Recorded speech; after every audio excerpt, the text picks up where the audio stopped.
Arcane Duels. This is the Thunderdome II. And I'm your host, Koshade, and co-hosting with me today Is Puddinhead. Puddinhead! Normally Intangible would join us, but he actually is very sick right now. So rather than doing this alone, I figured, Puddinhead offered to join, so why not? So this is the match right now. It's Sharkbait versus Henry Ketchup! And Sharkbait is returning in the Thunderdome. Last Thunderdome, he did have a very unfortunate end of the Druid using 2 fireballs, I believe, and a flame blast on the Druid's tree, and still failing to kill it. Looks like he's going to be coming back, hoping to take that victory this time. That's right. And Henry Ketchup lost to a force push druid, I believe, last time. Did Henry play in last Thunderdome? I actually don't remember. I believe he did. Huh. He lost to a force push druid after putting most of the creatures to sleep, and then eventually the druid knocked his thought spore out and woke the creatures up and ended up winning the game. Wow. I guess I don't remember that, but man, Ketchup. Let's see how you do in this one too. 2 commentators equals double the fun. You know what Schwengott. We have some people in the chat. If you're watching this on our YouTube, if you're watching the pre-recorded version, feel free to join us on the live version sometime. There's a lot of people talking, and you can talk about the match. It's a lot of fun. You can find that at the Arcane Wonders forum when the next Thunderdome match is going to be, and there's usually a link to the stream for that. But if you found this YouTube, you just go to the streaming section of this YouTube. Okay, yes we did. And, no listening. This is at a little bit of a delay, so if you are listening, then obviously it's one of those things where it's like, you're going to obviously be waiting a long time. And, hey, Hale! Hale's joining us, too. What's up, Hale? Hale is also a competitor in the Thunderdome, and he just won earlier today at 3 a.m. Chicago time, but he's from the European area, so it was much later for him. But he played an amazing game. I haven't actually watched it, but I saw the write-up, and I can't wait to see that game. It was a Thunderdome II game, of course. Anyway, as soon as we get the Henry Ketchup good to go, I will start this baby up, and we will get going. So far, let's see where we are in these standings really quick. All right, Henry's ready. All right. Let's get right into it. And in this match, I've actually come prepared. I have all the rules ready to go, so if there's any sort of rules question, I can just pull it up, and there will be no problems with any of that. Okay. Cool. Setting everything up. It looks like we're going to start this up, and he's pressed something wrong by accident. Oh no, did he maybe want to get initiative second or first? I don't know. And can we change it?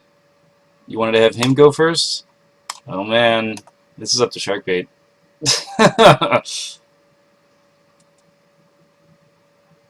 Oh, wow, I didn't actually know you could do that. That's pretty cool. Can apparently switch it.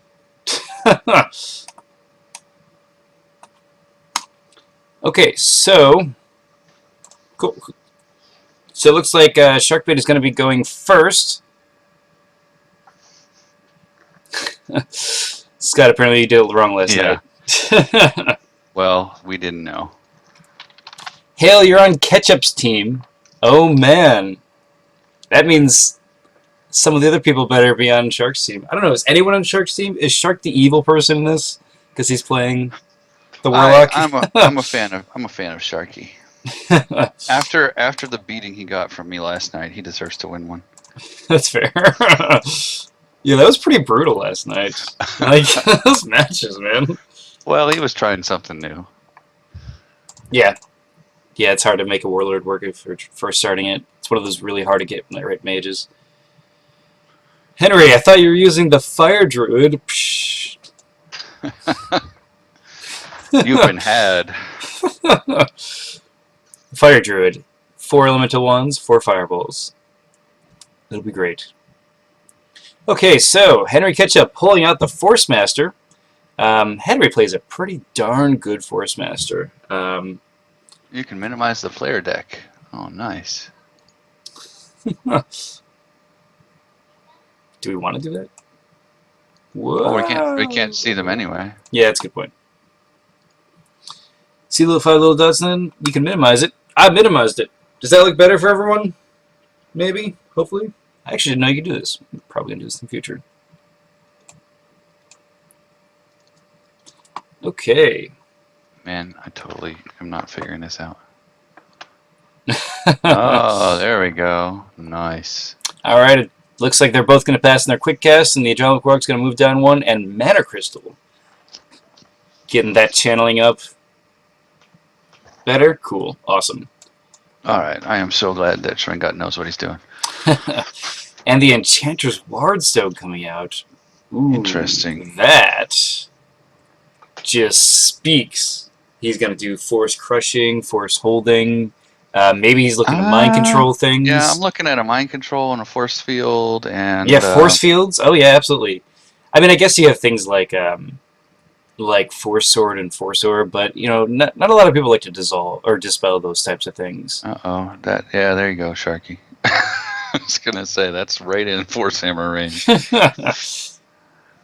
I mean, I guess also he could be doing some sort of curses as well, but I'm guessing he's looking to maybe. I mean, there's a lot buffing himself. Yeah, I could see things like. I guess we'll find out this round what he pulls out. If he pulls out his like weapon right away or something, we'll probably see him get Bear Strength and Lion Savagery because I actually think pulling Galvatar out at the beginning is a bad move. Yeah. I mean, if he might be. I guess what I'm saying is, if he sees the Adrenaline move up 1, maybe he has something planned for that. But I can see where you're coming from with that. Well, he's going first this time, so he could theoretically move over and Force Hammer twice. Oh, that would be mean. But you kind of need 2 Force Hammers to kill a Battleforge. Well, he could have Surging Wave twice, too, if he put those in the deck. I don't know, I didn't look. That would be a lot cheaper. Honestly, Surging Waves are probably the better way to go after that Battleforge, because Force Hammering a Battleforge I find to be the most inefficient thing. Well, it's got 4 armor, that's why. Exactly, yeah. Anyway, there's a lot of things this could mean, and we'll probably see in these next 2 rounds exactly what he's planning with the Wardstone. All right, Gloves of Skill coming out for Sharky. He did not have that in his book for Gen Con, of course, because it wasn't released yet. And he didn't have Blur either. Interesting. How many cards does Henry have? He has 2. Guardian Angel. 44 more cards. That is not something you see very often in a Force Master book. Guardian Angel. Huh. Wonder what he's going to do with it. Both of them pulling out Blur, actually. Interesting. So I'm really curious to actually see. So Blur has proven to be strong in some situations. How many cards does Henry have? 44, and it looks like Sharkbait has 58 left in their book. Wow. 44 is not very many cards. Did he put more Guardian Angels in there? You know, some of those Force Master cards are very expensive. Like Mind Control is 6 spellbook points. It is 6 spellbook points, but at the same time, like, Guardian Angel was 9. Yeah, that's very true. So he might have more creatures. That's actually why I prefer Bridge Troll, honestly. The Force Master pays 9 for a Bridge Troll. Yeah. Everybody else plays 5 for a Bridge Troll. So it's not that big of a difference. So it's not that much of a tax. It's not as bad as other people. And it looks like we have 2 Mana Crystals out for Sharkbait here and a Battleforge. He really wants to ramp up this economy. Yeah, he is trying to get up to the point where he can get a couple fireballs off on, is my guess. You know, this Gloves of Skill is probably one of the greatest threats that Sharkbait could have played, because right now Henry's thinking all he has to do is move 1, and he basically gets a free Akira off of that, and that's really scary actually to deal with. So one of the telltale signs of the Adrenalic Warlock, if they're about to get very offensive, is Fire ring. if they get the Ring of Fire off of their Yeah. Battleforge. That's when you know they're about to go all out. So if you see something like Ring of Curses, that's very normal. He's probably just going to try to weaken them up, maybe get that like Mark for Death or something like that out there. But Well, he's not going to put a Ring of Fire on until it's his initiative, I would think. yeah, I would absolutely agree with that. The blur is going to cause him some trouble, though, until he can get rid of it. That's The absolutely blur true. and the Guardian Angel. Both of those are very good defenses for the Force Master. You know, I'm really curious to see how he deals with this Guardian, because obviously if he soaks one of his attack spells per turn, that's a big problem. Yeah, Shrinka. My kids are outside right now in my door. There's a kid screaming in the background. Oh no! It shouldn't happen too often. Kids. Yeah. Anyway, so what I'm seeing in this match pretty much is I'm seeing this Battleforge really dictate where this game's going to go. Whatever comes out of that Battleforge is exactly how Henry needs to respond. Yes, they both have Blur activated right now. It makes sense because you don't want to activate it after someone throws a curse on you. Yeah. Because you can't do it during. You can only do it during a conjuration activation.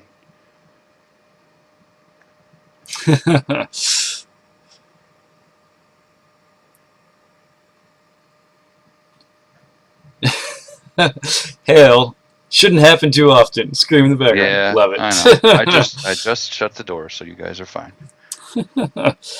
Okay, well, I could see the reason why this is taking so long to plan is both of them are really just thinking, how am I going to get around Blur? Because Blur, when it's activated on the creature, the Blur itself is also obscured. So you can't just move one and seek and dispel it. Yeah, it's actually really nice. Because normally with the Force Master, what you would want to do is, at the end of this action, right before you get initiative, is move one and force pull the Warlock close to you. Yeah. But you can't do that with Blur attached to him. So the big question is, how are both of these players going to plan on dealing with Blur? And Ring of Curses comes out. Ring of Curses. Out of the Battleforge. Sounds good. Going for a bit more economy. Digging that. I'm guessing that we are going to see a Bear Strength on the Force Master or on the Guardian Angel at this point. Or maybe even a Lion Savagery. I think it's going to be an economy game at this point. Like, I think what Henry needs to do is knock out the Battleforge and the Mana Crystals, and then use his 10 channeling to win, or his 11 channeling to win. You know, I could see this Guardian Angel getting cursed up this round. I could definitely see Sharkbait playing very cautiously, saying, "Okay, I'm gonna use my Blur to stay at a distance and just slowly kill this Guardian Angel over time." Or he'll Flame Blast it, but I don't see that being as big of a thing. And there's the first curse going down the Guardian Angel. All right. He's going to move up one and enchant himself. This could be a number of things. I believe this is going to be Hawkeye. Could be Hawkeye. Could be Akiro's favor. Could be Brace Yourself. Probably not Akiro, since he has Gloves of Skill. But, he does have the gloves, you're right. But he has been known to have 2 attack spells. And the Force Ring coming out. Very cool. And this is what I wanted to see. Force Hammer. Yep. Force Hammer on the Battleforge. Well, let's see if he gets lucky. Yeah, he could get the crits. Most likely, he'll deal 4 damage, but... And he dealt 2. Ooh. Oof, ouch. 4 blanks. Ouch. That is brutal. Yeah. And, let's see, Schwingat. I always imagined Mage Wars to be like Pokemon, where you throw creatures at your enemy that fight each other. That's actually kind of cool. And your actual trainer is the mage itself. Team Ketchup, people. Wait a minute. I'm so sorry. Wait a minute. Don't you actually advocate the kill the mage strategy more often than the deal with their creatures strategy? I seem to recall you doing that. Maybe he's saying you throw the Pokemon at the trainers. Yeah, and you know, I really like the idea of Surging Wave or Force Hammer when it comes to the Battle Forge because it's so much cheaper, and I Yeah. believe you get the same amount of dice. Maybe You only get is 6 dice, I six. believe. Yeah, that's right. Surging Wave is 3 normally, That's right. Yeah, and it gets +3, so you only get 6 dice instead of 8. but But you're not paying 9 mana for it. exactly, and that You're paying that 5. really puts him behind a bit. And it looks like during upkeep, Sharkbait won't be revealing anything on this Guardian Angel, so we know it's probably not a Ghoul Rot. It could be a Poison Okay, Blood. my guess is it's a Marked for Death. I could see Mark for Death. He's gonna just go for Okay. the kill. Mark for Death, he's going to move in and Flame Blast it. That's what I think. Unavoidable. Man, fire attacks do so well against angels. Yeah, just like Shrink just said. Guardian angels die very fast against fire spells. Yes, yes, yes, they do. All right, cool. Because it's the burn, man. That burn really does a lot of damage. That's true. That's actually what I ended up doing with the Jaktari against the Warlord last night. Just killed every creature that came out. You know, one of the things I've been noticing the meta evolve in Mage Wars recently is a lot of people aren't going for that kill the mage anymore. They're really focusing on trying to destroy the economy or specific conjurations that are important, or to kill specific buffed creatures that once you take it out, the whole strategy is pretty much ruined. Well, I've noticed especially a in like lot of a that lately. severe buddy build, you know, if you can take severe out of the fight, you've killed so Oh many yeah, instruments. absolutely. And the There it fire is. ring going down, and this speaks that he probably has at least one attack spell. The question is he going to take the risk at a He's gonna range Force 2? Hammer again. Oh my gosh. he statistically will kill it. There he So, goes. Oh all yeah, he right, killed it the first that's time. well, that rolling 12 damage, killing that Battle Forge. Even with that forearmor, nothing happens.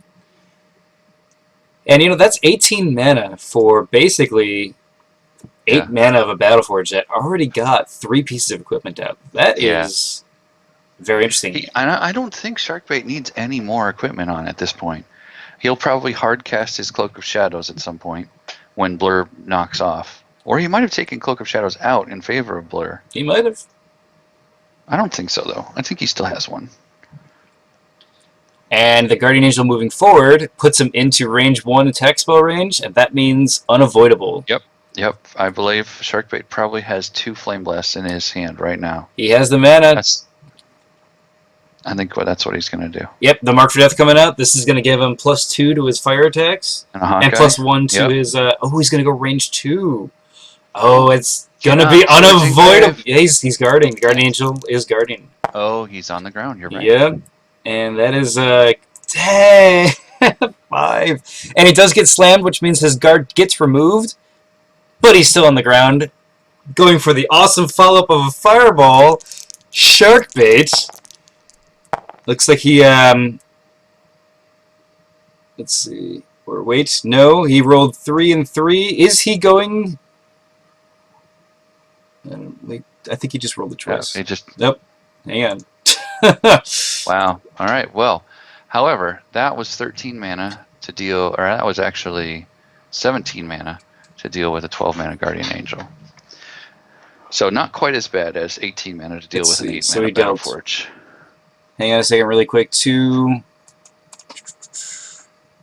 I think it rolled twice. Did you roll for Surging? Because I think it rolled Surging Wave twice. Ah, cool. Awesome. Because it rolled really fast, and sometimes it rolls twice in the game. I wanted to make sure it was all good.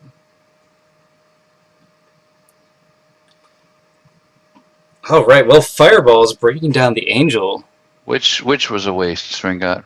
The Fireball and the Surging Wave, or the Angel? Who says Guardian Angels are the best creatures in the game?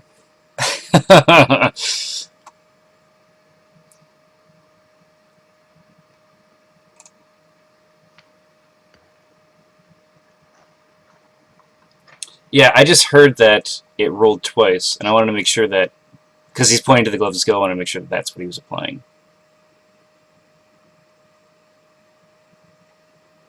Because he rolled 8 attack dice, and then he rolled 8 again. But the second time, I'm assuming he uses the glove of skill.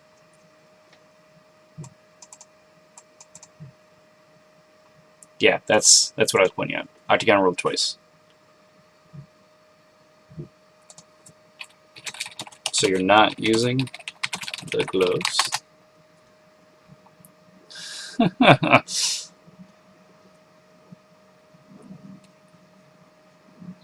No, I haven't used my gloves. Okay, cool. Bring the angel out. No, not with 9 damage. Should be with 5. So it has, let's see, it has 2, 5, and then he rolled a fireball, and the fireball did 4. Okay, Surging Wave rolls 4 attack dice, got 4 2. Got 5, right? Got 4 normal, 2 crit, so that's did 5 5 damage. And then the And a fireball. slam. The fireball ended up getting 4 damage, and then it rolled twice, but we took the first one.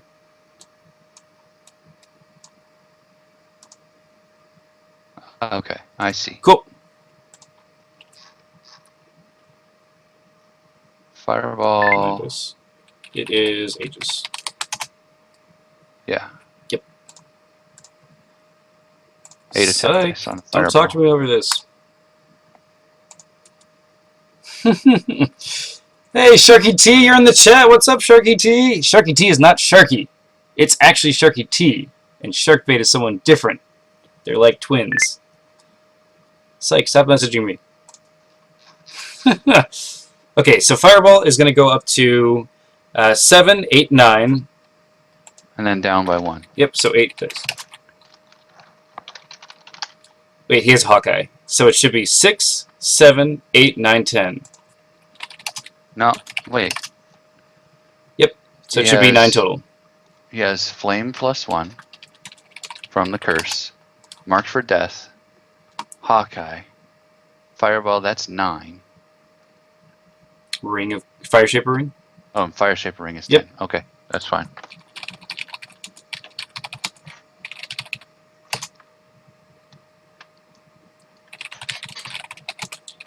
Mark counts as 2. Yep. It's good to hear. Hey, it's House.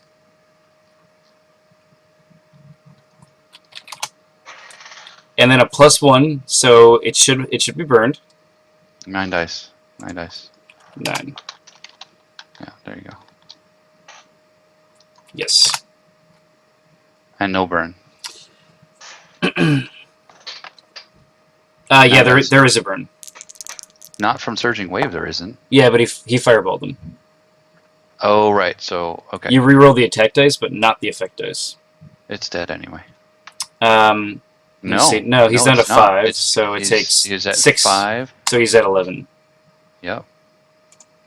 So you're at 11 out of 12. Oh. So he takes 6. Yes. Yes. 11 total on the angel. So he'll probably die from the burn, most likely. If he doesn't, then great. And that is why Gloves of Skill is awesome, because it's already giving him 2 extra damage for 3 mana, and so it's almost paid for itself. Yeah, you should never accept an Octagon, you should never just accept the damage, you should always look it over really quick, because sometimes it double rolls, so if you just keep hitting accept, it's bad. Yep. Alright. Yes. Yes. You already moved the angel, that's why it was on the ground, so he Surging Waved it. That slammed it, so it's still on the ground, and then he took 11 damage and 1 burn. This was an awesome technique, because killing a creature for a Guardian for a Force Master is really brutal. Yep. Say. Oh man, and it looks like Henry's gonna get in closer. This is probably going to be some sort of melee or some sort of wanting to get past that blur thing. I'm really curious to see how this road ends up. Oh, exactly enough damage to kill that Guardian Angel. Perfect, perfect. And looks like House saying go Angel, but it's dead. I'm sorry, House.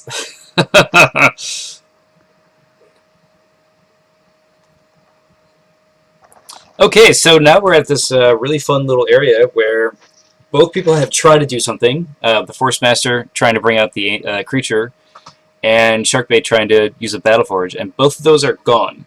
So now it's just kind of two mages looking at each other and going, what's next?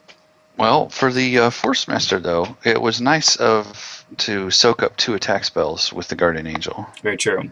Especially one of those Surging Waves, which are so important to use against a Force Master. Yep. Like, having that innate defense is so scary when you're using something that can be avoided. Yeah. So I'm guessing if I played against this book that Sharkbait is running, and well, at least an earlier version of it, and with my Force Master, and he just rocked out the 6 Flame Blasts. It was just Flame Blast after Flame Blast. So my guess is that this time he's going to drop another Mark for Death on the Force Master and just start going to town.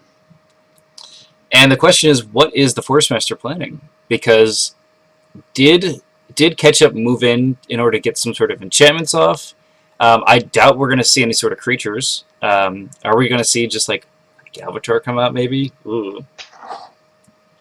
Well, at this point, if the Force Master is running Wall of Thorns, this is an excellent time to use it. I would absolutely agree with that. Because Sharky has no armor on, and it puts him out of range of a Flame Blast.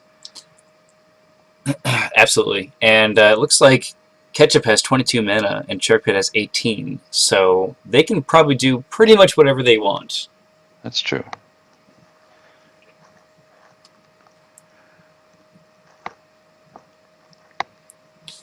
I think if I were running Force Field at this point, that's what I would put on as a Force Master. You know, Force Field is really good against solo mages. It's so good.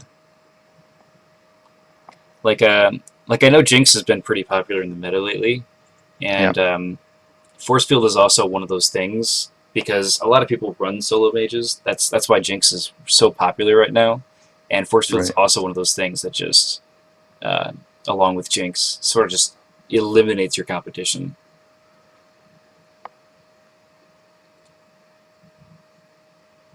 You can still burn to death, though. Oh yeah, absolutely. Oh no, doesn't it? It cancels the entire attack. Yes, it does. But you so can still do things like ignite though, or something. Yeah, you could still ignite if you wanted to, but honestly. Yeah, that Hawkeye Fire Shaper Ring combo is so good. Yep. Was that a force push? Oh, nice. Interesting. So he can't use his quick cast to do something. Yep. So he's just gonna run away. That is awesome. You can still put the force field on though. Yep, there it is. That is probably a force field, and it is one of the smartest moves I think he could make.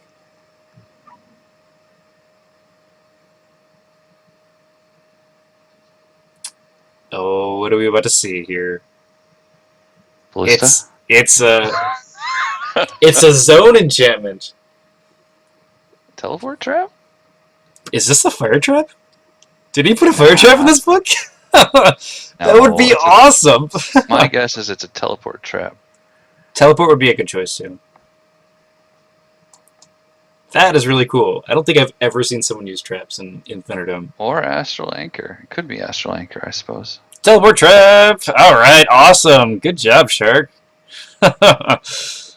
Man, so that was just a big delay of the game. Okay. And I'm curious what kind of... Is that worth it, though? What? I don't know if that was worth doing. I wonder what he's planning. Because basically what he did is he said, okay, now you're at range 2. That's what I accomplished this whole thing. And it That's basically true. cost him a lot of mana to do that. 7? Well, and okay, so here's the thing. He's at range 2 and is no longer able to pop Galvatar, run in there, and hit on his initiative. That might have been what he was fearing. But in that sense, like, why wouldn't you just put some armor on instead? So this is just a big... Or throw some fireballs at him. So basically, that delayed him for a turn. But the question is, what is he going to do? Because right now what I'm seeing is both of them have Blur, and they have a quick cast to do something to protect themselves or prepare for some sort of bigger assault. Okay. So Sharkbait has 4 more mana this turn than he did last turn. I wonder if he needed a little bit more mana to get something done.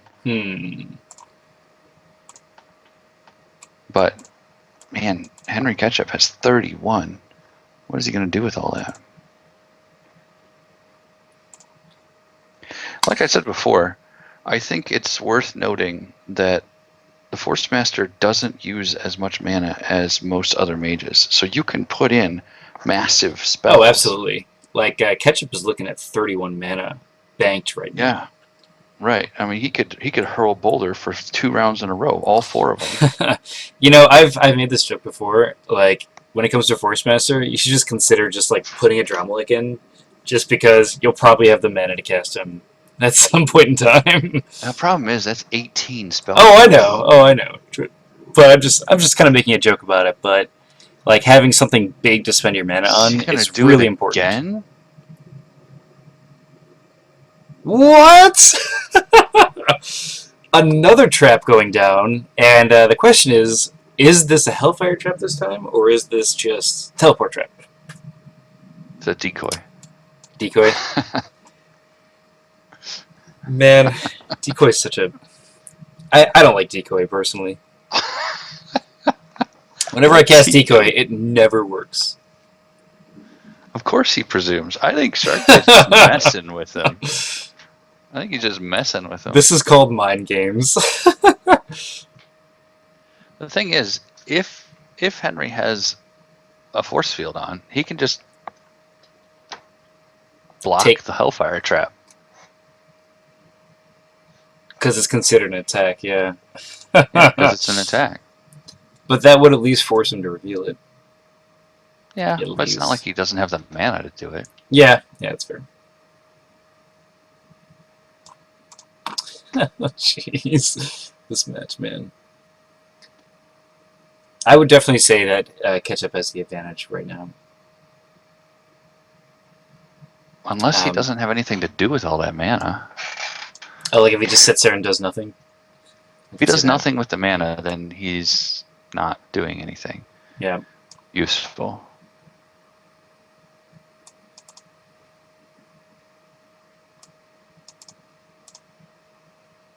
Oh, jeez. Sharky T, you have pleased the Shark Clan. Nice. And I bet this is a big action because basically Henry's going, I can't get at you to do anything. What are you planning? And maybe Shark is thinking, I just need one action around to just buff myself the proper amount. What is he doing? And it is a Hellfire trap. Oh! Are we going to see a force field? Yes, we do see will. A force field. Alright, so no damage is taken. And it's going to take off one of the counters from the force field. Yep. And that was a good play. Was a great play for Ketchup. That really puts Ketchup in a great position. And let's see, the force field is going to cost Sharkbait 14 mana to get rid of. He's not going to want to get rid of that. Just purge magic when it comes to that. Well, still, if he has purge magic, it's still going to cost him an extra six mana. It's 2 per enchantment. Yeah. Hale saying, go Ketchup. Nullify. There's the Nullify. Awesome. Great call for Ketchup. Just reading the board, making it happen. Very good play. And a Mage Bane getting countered. All right. It's not as good as that Mark for Death in my opinion, but still solid. It's still a curse that would give him fire +1. So, you know, those force fields. The question is, how many force fields is Ketchup running? And that's what Shark is thinking right now. Because if you use that, because he has the mana to dispel it, no doubt about that. But if he just constantly gets more force fields on him, how many dispels did he take? And that's what Schwinga was saying. Because I'm just kind of reading these chats too. And you know, whenever I build the deck, I always suggest putting in at least 3 dispels. I prefer 4 personally because of situations like this. well, the other thing that he could do is he could actually cast a creature at this point. Yeah, and it looks like Now, I didn't reveal this the earlier, but it issue looks, with that is whether or not Henry's running mind control. Because if he's already cramped for dispels, then mind control would just wreck. Unless he has some sort of skeletal knight, maybe, or something like that. I don't know. Psychic immune, yeah, that would work. Skeletal knight is an awesome creature. I love that guy. And we didn't cover this yet, but the Force Hold is on the Adrenalic Warlock. So, Henry Ketchup has him exactly where he wants him. Well, I hope it's where he wants him. If not, that was a interesting Force Hold. So we could see a lot of things here. We could see buffs go on the Force Master, like Bear Strength and Galvatar or something like that, and just see him just like wreck this Force Master. I think we're going to see a Psi Orb and another enchantment. You know, I actually don't think a Psi Orb is necessary. Because I don't think it's necessary, but I think with 2 upkeeps that are costing him 5 a turn, he's going to want. He's going to probably put it on there. So instead of doing your innate deflect, I guess what I'm saying is like Force Field's going to absorb 1, and he could just dodge the other one. You know what I mean? I don't know, maybe. What are you talking about? The attacks? Yeah. His Force Field's going to absorb both. He's got 3 counters on it right now. Oh wait, you're saying Psi Orb, aren't you? Oh, I thought you meant Force Orb. My bad. No. Yeah, no. I think we're going to see a Psi Orb from Henry Ketchup, or we're going to see a Galvatar and. Hey, you know the Psi Orb would be worth. Psi Orb and Bear Strength this turn. I mean, it's going to move in. The Psi Orb would be worth 2 mana a turn. That's pretty nice.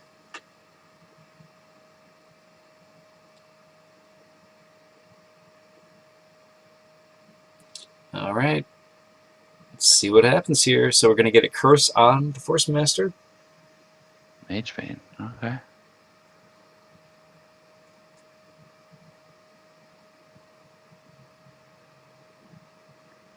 It doesn't matter. And I think at this point in time, when it comes to total mana, both of them don't really care too much about how much mana they're spending. So what is he doing now? Oh, Mage Bane. Oh, so they're both Mage Bane. Right. Oh man, that is scary. That is scary. I will be right back. Getting Force Held and Mage Bane at the same time means you have to really think about what you're going to do with your dispels. Does he want to free himself, or does he want to try to eliminate that force field? This is a perfect example of why the Force Master is a great mage. So we're seeing another curse go on to the Force Master, and I'm guessing this is going to be... Ooh, this could be a Ghoul-Rot. This could be another Mage Bane. And it looks like that Mage Bane is going to be hurting Shark for 1 more damage. The first damage a mage has taken in this game. Yeah, 1 second. Titan, you're here. Great. And it looks like we're between rounds right now.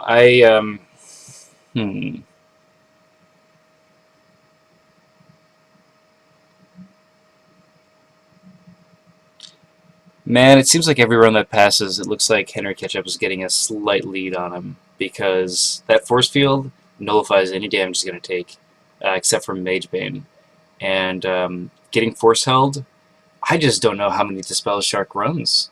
Like, that's going to be a really important thing. If he runs Purge Magic, that would be perfect in a spot like this.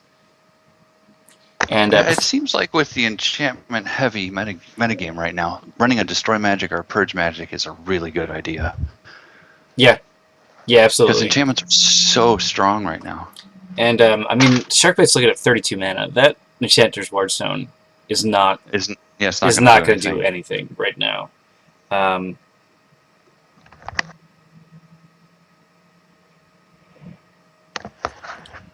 curious. So he's got another enchantment on him? What is that, I wonder? I think it's a Ghoul Rot, probably. Because direct damage is how he's going to win this game. If it was a Ghoul Rot, he would have just revealed it. It has to be something Did he put else. it on last turn? Yeah, he did. Oh, okay. So it's going to have to be something else.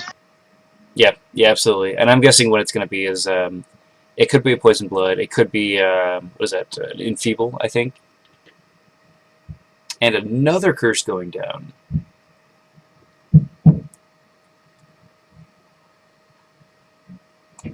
Ketchup Wonders. And this is one of those big things. Is it a Jinx? Could be that. Maybe. Could be a Jinx. I guess. I don't know why, though.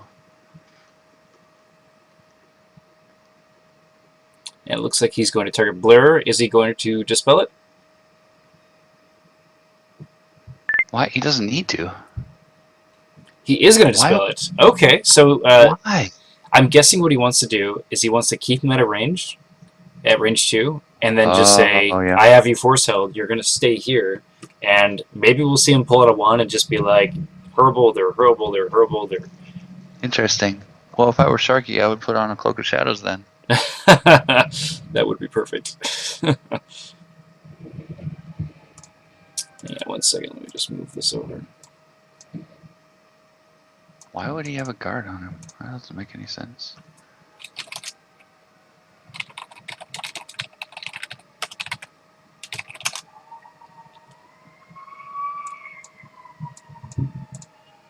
Let's see.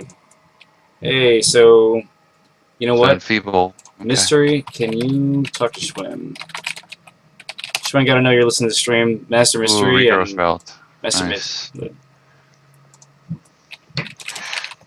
Looks like we have some players wanting to play a game like right now, so it's like one of those like, I'm in a game, so sorry, you can't just message me in the middle of it. Regrowth Belts. That is an awesome counter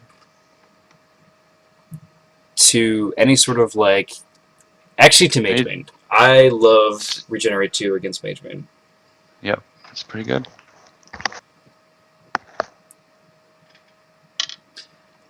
I was surprised he didn't just Galvatur and go in and attack. I think he might be trying to secure this game at range 2. That makes sense. If it's a much safer way to win. And the Ghoul Rot going down on Henry Ketchup and the Enfeeble, man, these curses are stacking up.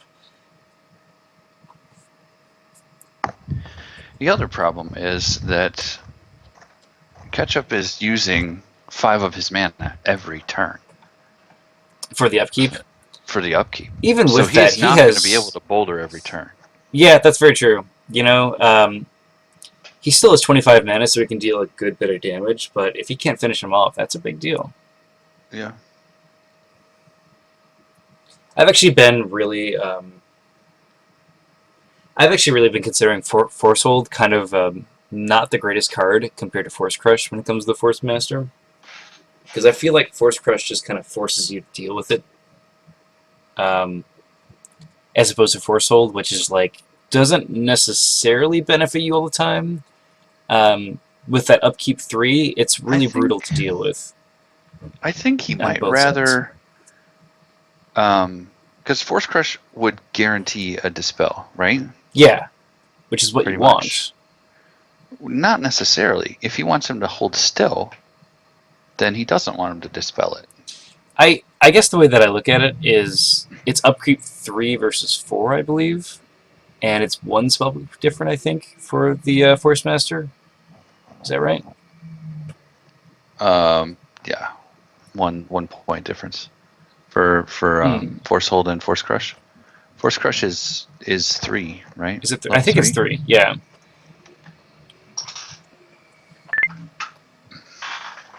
But it's a 4 upkeep instead of a 3 upkeep. Like, I suppose, yeah, which I think when it comes to 3 versus 4, I think It's that's not that worth. big of a difference. I think that's worth 2 damage around, personally. Which means that the 3 is not really worth holding them in place for forever. Because you're not actually killing, whereas I guess you have Blur on, sitting there at a range, and you're like, okay, cool, I'm just going to keep hitting you, and you can't hit back. But yeah, Blur makes this kind of a deck possible, which is very interesting. Because without Blur, you would not be able to just sit there at range 2 and trade with someone. I mean, you still have Deflect, but that only works 50% of the time. yeah, exactly.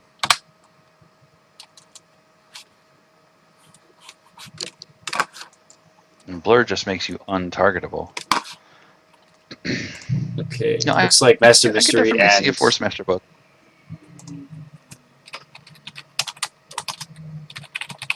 And it looks like... And it looks like after this match, we're going to have Master Mystery and El Titan play a match, because unfortunately the dude drops. We couldn't really get a hold of him, so we had a drop of him. We tried for a week, and I kind of hope the dude's okay, because he didn't get back to any of our messages, so it was just like, sorry, bud. But Yeah. we have kind of an unscheduled game coming on right after this, which, it's fine. When it comes to Thunderdome, it's just kind of like, hey, figure out what times you want to play, and we'll just do it. And so it looks like they're ready to play after this match. Wow. Well, hopefully this match doesn't take 3 hours. Yeah, right. El Titan and Master just sitting there. So I gave them a link to the stream so they know when, so they can join the party. Sounds like a plan.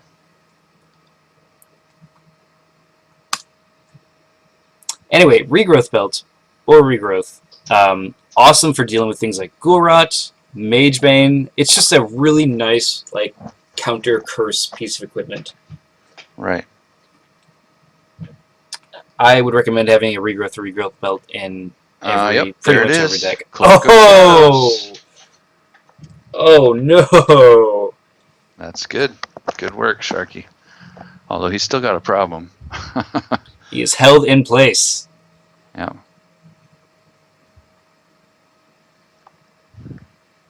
Schwen got going. That's how every Saturday evening should be. I agree. The more people playing Mage Wars, the better. If you're watching the stream, by the way, you should totally check out Achigan on Saturdays or Sundays. There's usually a bunch of people playing, and you can always find a match. And I don't know if my stream just kind of cut out there for a second, but if it did, I apologize to everyone.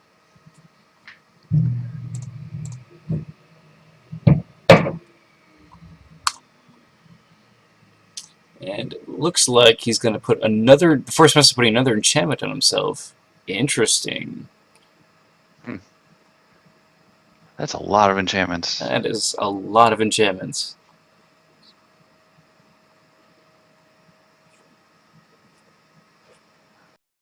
Regrowth. With a Wardstone, I would expect that he's going to use and no Battle Forge. Very true. He's going to take out the Ghoul-Rot. Nice. Well, then it's probably not a Regrowth. It could be because he just wants to heal up his damage, but that would be kind of a waste, right? Wouldn't it? Well, I mean, if he still wants to cast spells, I mean, he's still got Magebane on him. And Sharkbait is going to guard. Huh. Interesting. Might be saving his mana? I wonder if he runs a Dramelech. Just pulls out a Dramelech? That would be ridiculous. That would be pretty awesome. If he could pull out a Dramelech and put a Nullify on him. Just in case of mind control. Henry Ketchup sets his damage counter down 2. I assume that's going to be a regrowth getting revealed. There it is. There it Awesome. is. Very good. And it looks like Sharkbait is slowly gaining mana while Henry Ketchup every round is losing mana. Of course, they're getting Because he's buffs and paying things like 5 that. upkeep. That 5 upkeep is really taking its toll. Yeah. Let me see. Is anyone getting stuttering on the stream? Yeah, you know what? I'm actually dropping a few frames. I'm not exactly sure what happened, but it should be good now if you're watching. Sometimes streams tend to hiccup. I apologize, guys. Okay, so this match is basically... I feel like this is like a... two mages having a standoff, looking at each other like, we can't do anything to each other, but we're going to do something. Like, I don't know, is Henry planning on basically healing up, then going in, you think? I guess Wooden's gone. So, what I think Force Smash is going to do... I'm not gone. I was just muted. That's all good. I don't think he's going to go in. I think he's going to wait until the end of Sharkbait's activation, go in there, dissolve, or move to the left, dissolve Cloak of Shadows, and then at the beginning of his initiative, he's going to push himself back out. I could see that.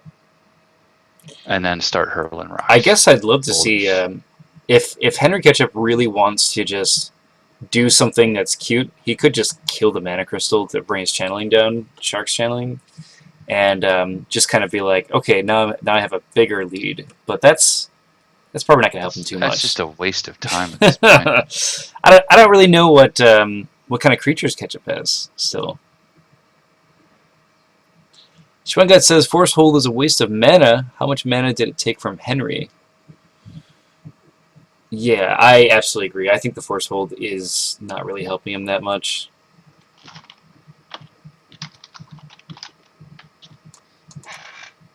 Are the enchantments attached to them obscured? Yes.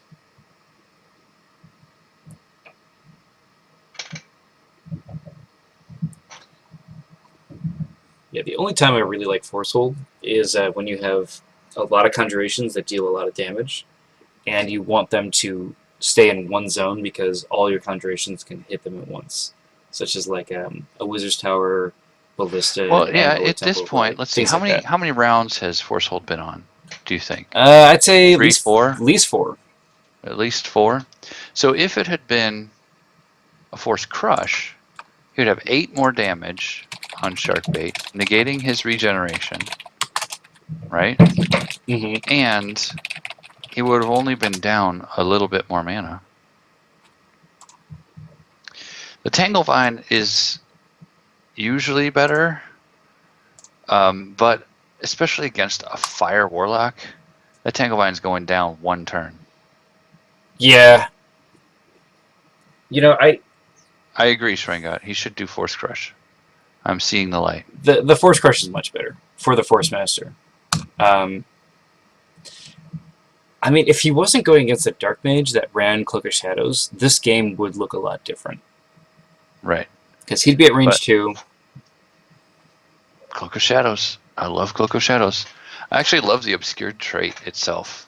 It's so good. So the question is the Cloak of Shadows just delaying Sharkbait's turn 1 round? Like, basically getting crushed by, like, attack spells or something? I don't know.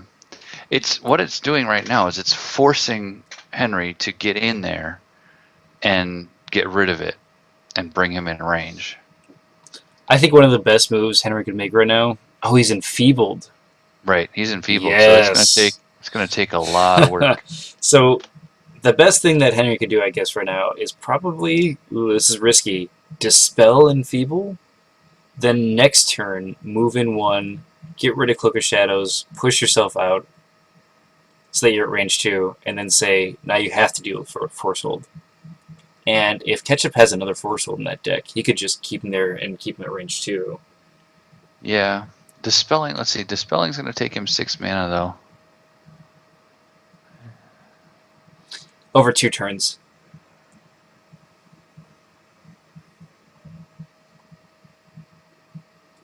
Yeah, I don't know. Because basically, he just what both these players need to do is just start picking each other's enchantments apart and just like dealing with those. Because that's really I what's wonder. stopping this game from progressing towards like just punching each other in the face kind of thing. I think that Sharkbait might have too few dispels to actually do that. That might be why we see him really apprehensive about using him. Because I don't think he's used one this whole game.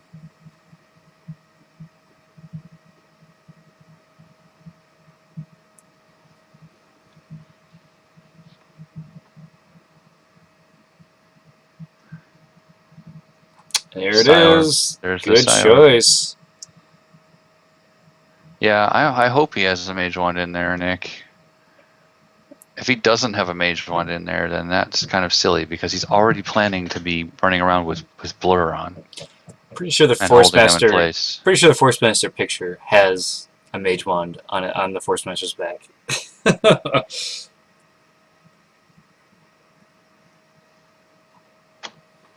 In other words, run Mage Wand if you're a Force Master.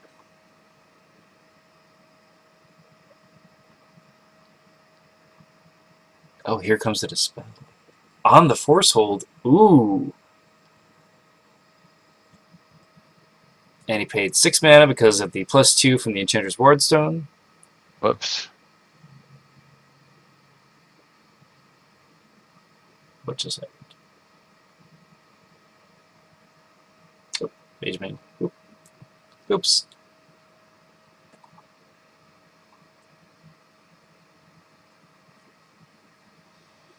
And he's going to Ooh, move double 2. move. Here we go. He moved 2. If there's a Purge Magic in his hand right now, or for So, next turn, like does if he he has a have... Purge Magic in his He's book, he's going to have initiative. So oh, oh, he puts man. something else on him. Force Hold? Jinx? Jinx? Poison Blood. There it goes. Oh, very nice. Okay. That'll work out. Okay, so let's see if he has that Purge Magic. He definitely has If the he, mana to get rid of well, all here's of the them. problem. The Purge Magic will get rid of his Enfeeble and his Mage Bane. Does he care about that? I'm kind of curious why. Maybe he went in the center, so if he gets like force held again, He can he'll at least shoot have things. some sort of range. Yeah. Maybe. I think he's looking to just Flame Blast him down. Honestly. With that force field though in place, he has to take care of He's that got to force get rid field. of that Force Field. Yeah. If he doesn't get rid of that, he is not in a good shape.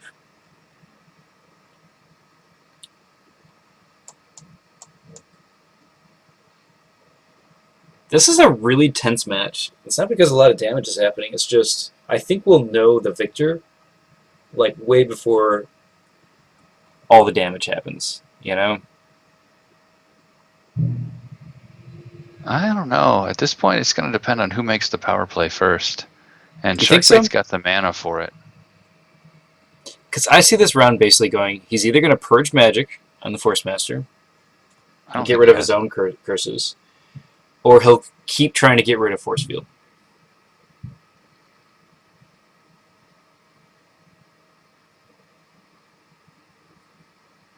It's going to take a long time to get rid of Force Field.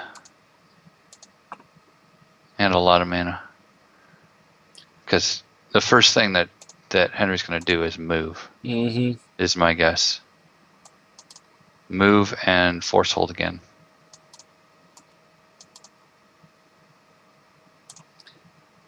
Or, at this point, if he has Galvatar in his book, he should just put it on and double strike. just go for it. Really. I could see that being a better move. He should put it on and double strike right now because there is no armor on that Warlock.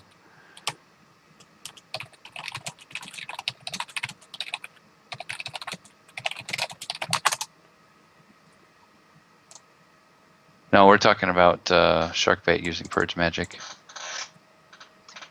Yeah, I don't think he's got it either because it would get rid of curses. Yeah, I don't see him using Purge Magic either. And we see the Dispel going on the force field. All right, did he prepare another force field? That would seal the deal. This, I think.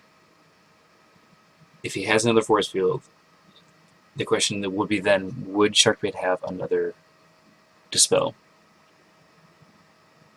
Most people run 2. From what I can tell.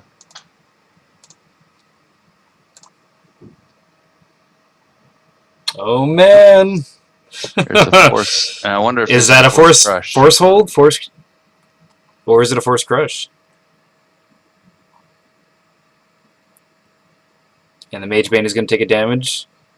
Man.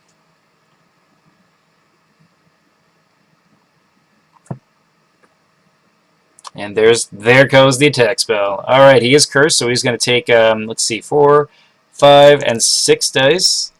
Oh, and 7 because of Hawkeye. He's going to roll the gloves. He's going to use the gloves. Man, he got a 1 on the effect, too? Brutal. And that's much better roll, dealing 7 dice and 7 damage on that, so he takes 7 damage and total. And he's going to have to spend some... Oh no, did he get rid of Blur? No, Blur. Where's Blur? Oh, there it is. He's got to play a mana for Blur. Blur? Did he do it yet? No.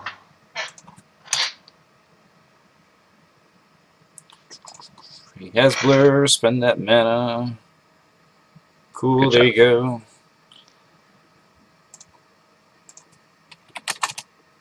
Okay, so Ketchup moved 1, so the question is this another Force Hold or Force Crush? It should be a Force Crush. Like, we didn't see him get aggressive melee-wise. I wonder if he's just not running it, which would be insane. There's the Force Crush. There's the crush. Love this card. I think with the Force Hold, he was baiting the teleport. And now he's going to use the Force Crush to actually do damage. That's what I think. So the question is Sharkbait running another Dispel? And if he is running another Dispel, is there another Force Crush? And I really like that he took out the force fields. Man, Ketchup, playing this game very well. Really like where it's coming from. Yeah, it looks like Sharkbait took 2 damage and then regrowth another 2, evening out. He's got poison blood. Oh, he can't you're right. Regrowth. Let me make sure. You're right. Yep, he took 2. Sharkbait has used 2 Dispels so far. 1 on Force Hold and 1 on Force Field. You know, I've told Sharkbait in the past you should really consider minimum 3. Let's see if he took my advice on that. Because it is so important.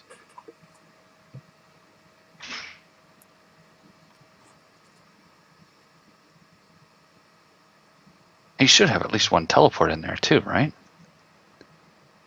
1 force field has been used, that's it. So, a big question that always comes to mind when Force Crush happens is there a Stranglevine as well? Is he hoping to play that sort of game? And since this is a Force Master, maybe not so much, but you never know. Stranglevine is really upkeep intensive. And it's not a mind spell. So yeah, but that damage is so nice. I guess ultimately it wouldn't really matter, because if you're going to win the long game... It should.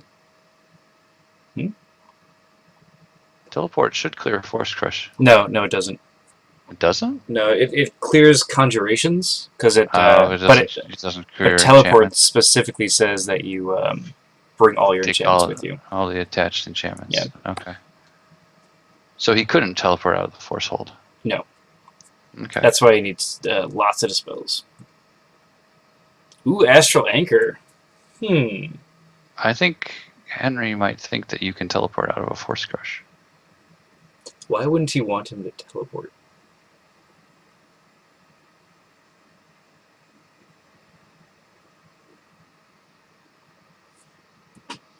Man, if I see an Astral Anchor come down, I'd be afraid of that Tanglevine.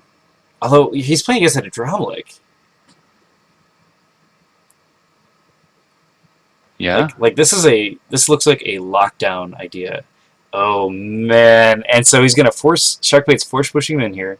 So he's hoping to get out at least 2 more flame blasts, and if that kills Ketchup,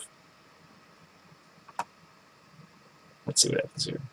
I don't think he's going to be able to kill Ketchup with 2 flame blasts. Probably not. There it is, the There's the Stranglevine. Stranglevine. Oh man. Brutal. I mean, the thing is, it is upkeep intensive, but it's dealing direct damage, and if they can't go after you at all, you might as well just let the damage happen over time. And a Deathlock comes down. That Shark played. Well, I mean, he doesn't want Henry healing. He's got regrowth on. Yeah. And he's already not going to be using a Dispel on a Poison Blood. With all the other stuff he's got to use Dispel on. Man, this is intense.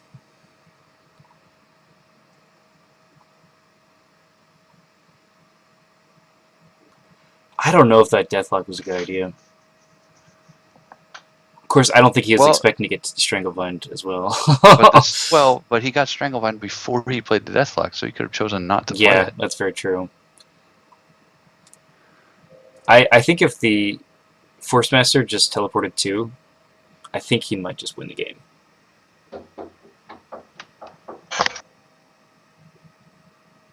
So anyway, that Deathlock, it doesn't do anything to Sharkbait, obviously, because he's Poison Blood. But one of the greatest ways, I think, to deal with Force Crush is just have your Regrowth Belt just take care of it. And if he could just take care of that Stranglevine, which, you know, her natural abilities can destroy Stranglevine. Yeah, she can destroy the Stranglevine easily. The problem is he's got a Poison Blood on, so he cannot regenerate. And there's so many other ways, the other things he needs to use his Dispels on. Yeah, I don't know if Sharkbait actually runs Purify in his deck.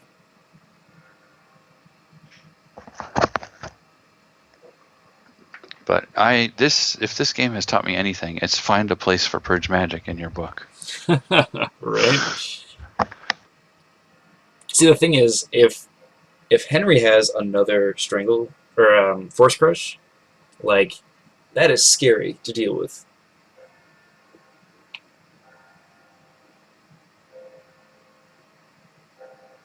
Yeah, he's going to be taking a lot of damage.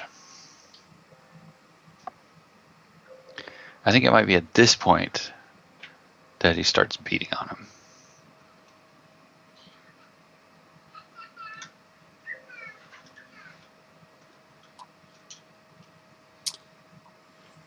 And I think Sharkbait is going to go, like, alright, let's just start dealing damage.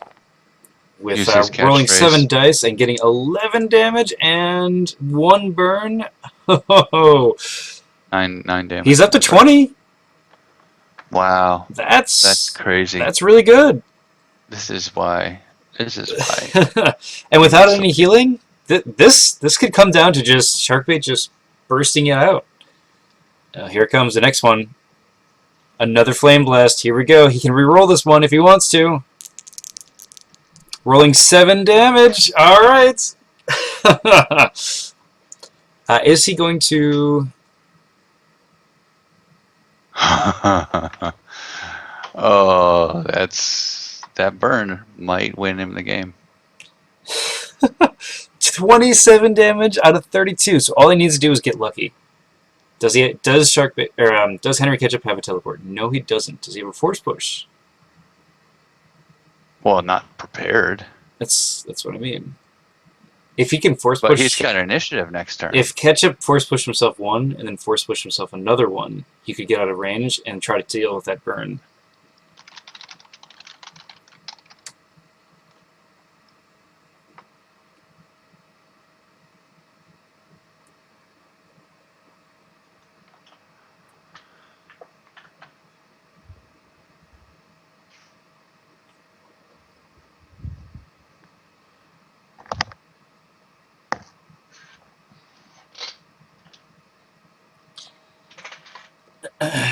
Two mana, good call.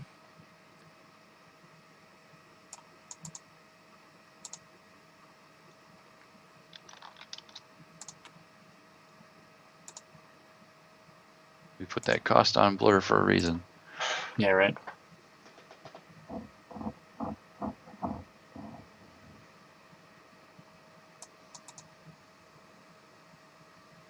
And so Henry Ketchup The lives. next tournament will be fun. Aren't all of the tournaments fun? Shimon got saying the next time is going to be fun. There's a lot of stuff going in the chat about like the differences between a timed tournament and Thunderdome, which isn't timed. That's typically I could see a lot of books, the time limit not really mattering unless it's like specifically turtle based. Personally, I prefer not timed, but I don't think it makes a huge difference. But I could see a few games in Gen Con where it might have. He does have a teleport. Oh man, there's the teleport. So can that one burn deal 4 damage? And he spends all 6 mana to do that. And the Deathlock is safely tucked away. For anyone saying that you should have 30-second planning phases, there's actually a video on our Arcane Duels where we had 1 minute planning phases, I believe. And it was probably the most intense minute. And we even had somebody like have a timer to make sure, and then he would just take away your books. And if you planned 3 cards, he would just take whichever card he felt like taking away. Yeah, and that's kind of what I mean. July versus Hail, like the 3 hours is those kind of matches where I'm like, maybe the time is it affects some games, but not all games. But I would prefer not timed games, obviously. Burn removed. Oh, that might be game.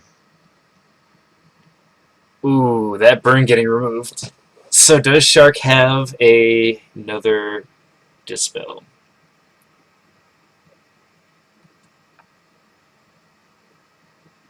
Can't teleport. Astral Anchor. There's an Astral Anchor out. You cannot teleport.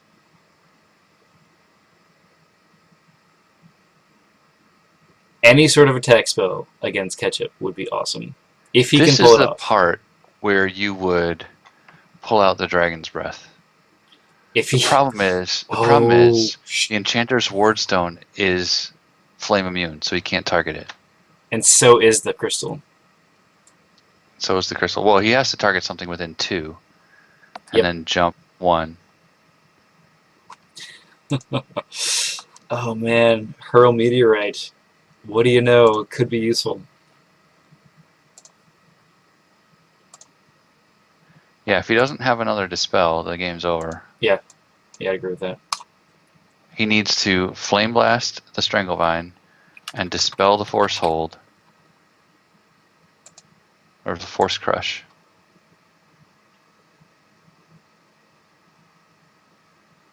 I think you can use Dragon's Breath range 3, though. I'm pretty sure you can. So if he has it, you won't get the sweeping though. Well, yeah, but you don't need it at this point. I think the requirement is you are allowed to use a second attack 1 range farther away. Not you have to be. Does he have it? Ah, no. Okay, so he's gonna punch Strangvine. All right.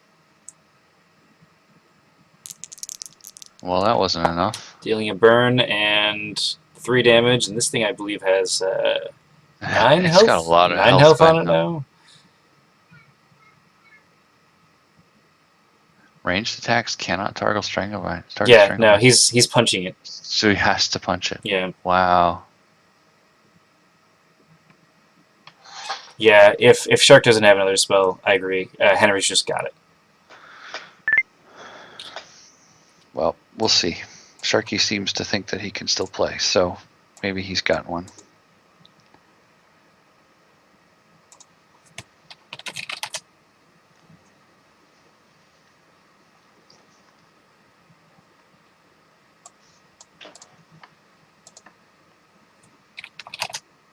Oh, there it is. Oh, what? There it is. Malek's Torment! No way! This is gonna be so close! Oh! Oh! Can Ketchup kills Sharkbait in 3 turns, because that is the clock that Shark has set. That is so good. Here's the problem. He can't get within range. Like if he gets within range, Fire Blast it's to the done. face. It's done. This is so good. So what I see happening is, let me see. So it's, yep, Stranglevine. I don't think will kill Sharkbait and the Force Crush by the time that Malek's Torment will. So basically, oh no, does Henry needs to dispel. He needs to dispel everything. And the problem is he needs to dispel it both this turn. If Henry he can't do it this turn. If Henry has another force field, I think he needs to. And so here's the situation right now. Basically, Henry Ketchup is obscured. So is Sharkbait. They're both obscured. So you can't Force Hammer or you can't Fireball from range 2. That's not going to happen. So Henry Ketchup also has Enfeeble on him, so he can move one, cast Force Field on himself, move another one, and then do an attack spell, all in 2 turns. By then. All in 2 turns. So he'll be at 1 life left. He has to get rid of one life left if he's going to survive. Oh, you're right. He has Mage Bane. No way. He has to dispel Mage Bane if he's going to survive. Even then, he has Enfeeble. It doesn't matter if he can dispel Mage Bane. No, it does. Then dispel Enfeeble, he will live. But he'll be at 31 life. Yeah. Okay, so he had. But the thing is, he has to dispel Enfeeble first, right? Because but then he'll die, and if he dispels, he doesn't need to dispel Enfeeble. He only needs to dispel Enfeeble if he's actually going to go attack. So okay, here's what I'm saying. So he uses his spell right now, Dispel, on the Mage Bane. He's going to go up to 30, and then he still has Enfeeble. He could dispel that this round and not move, or move and not be able to dispel it. Either way, he's going to go up to 31. And if he does dispel Enfeeble, he's going to have to still move 2, and then use his Quick Cast in order to kill him. So that's... it's okay. He's fine. If he can dispel... If he can use 2 dispels this turn, then he can do it. Yeah. And he's going to have 1 life left. He's going to have 1 life left. That's it. It's going to be all or nothing kind of thing. If he does not have 2 more dispels, it's game over. Yeah. And I'm assuming that Shark's just going to keep punching this Stranglevine. And it reveals a Bear Strength. That was a smart move. Has to be the Mage Bane first. He's going to take Mage damage from that. And he rolls 7 damage and another burn. I don't think that kills the Strangle yet. I don't think it kills it yet, but I think next round it will. What? Oh, because it's got...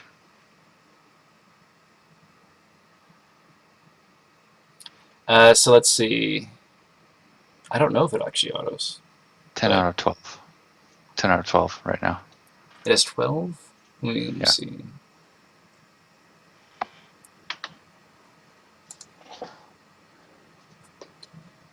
He has just enough mana to dispel twice.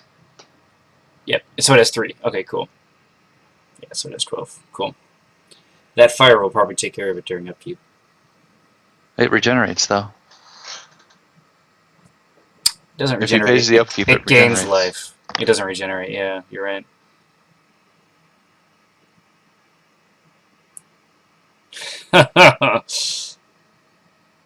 And when it comes to Stranglevine, since Henry Ketchup owns the order of it, technically he chooses to gain life first and then resolve burns. And Sharkbait is looking at 41 mana. Jeez, so much mana. Oh, he can't do anything. I know, right?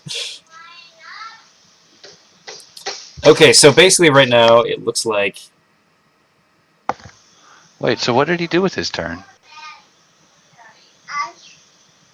Sharkbait?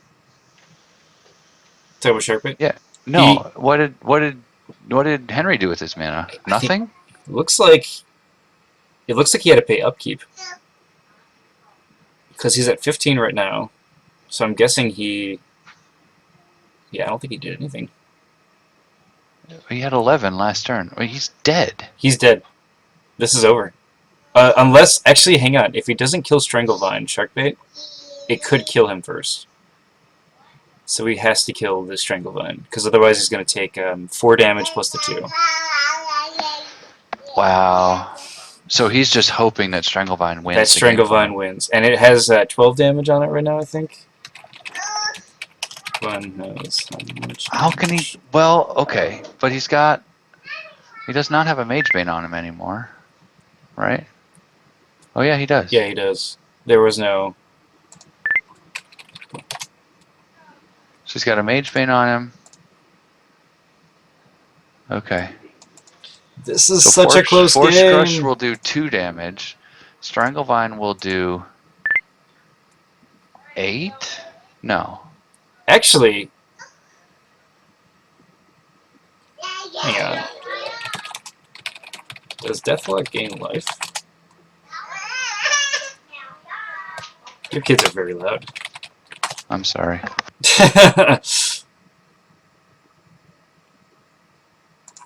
Then it's dead.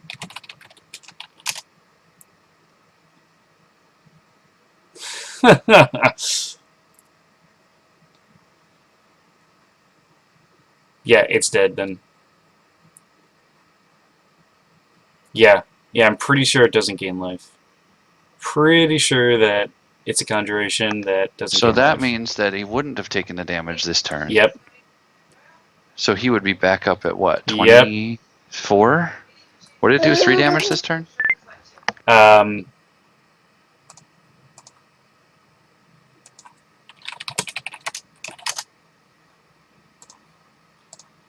Yeah, I think basically that means that Stranglevine is dead.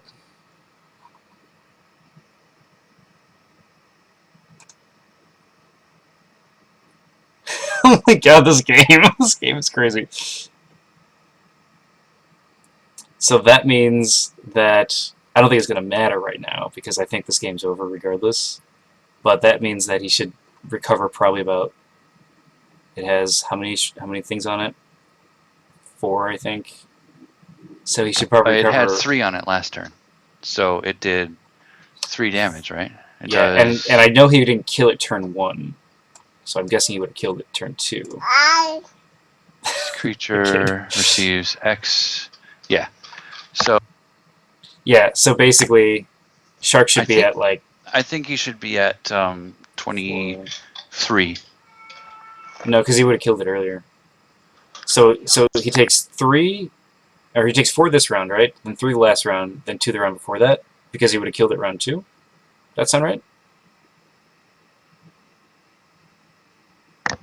Yeah, anyway, I believe the second turn that it was on. Anyway, I believe it's pretty much game over for Mystery or for Ketchup.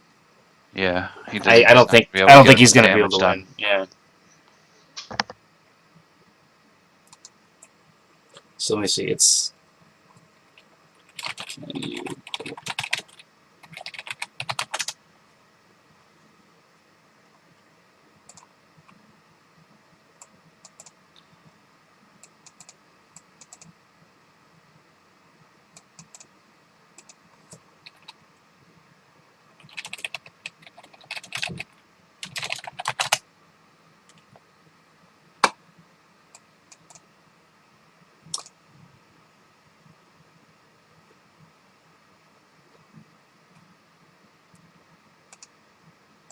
I want to see this card. Yes,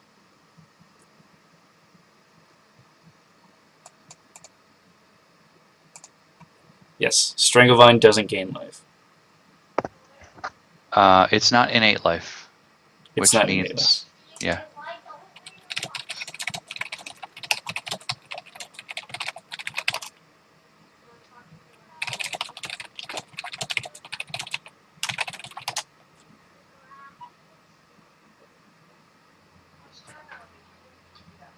Okay.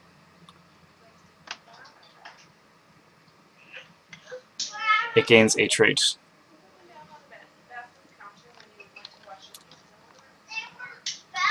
Okay. It gains a trait. If it gains trait before the Deathlock is cast. No, it's not innate life, Henry.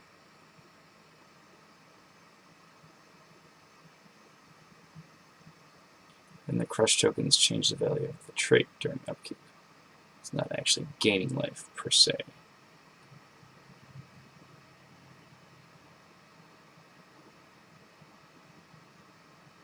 It says gain on it right there. Yeah, it says gain.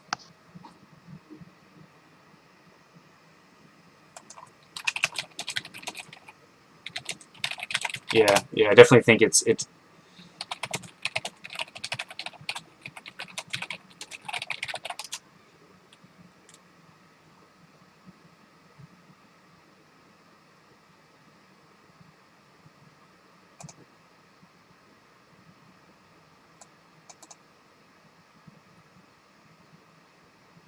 says Stranglebind gains life plus 2x.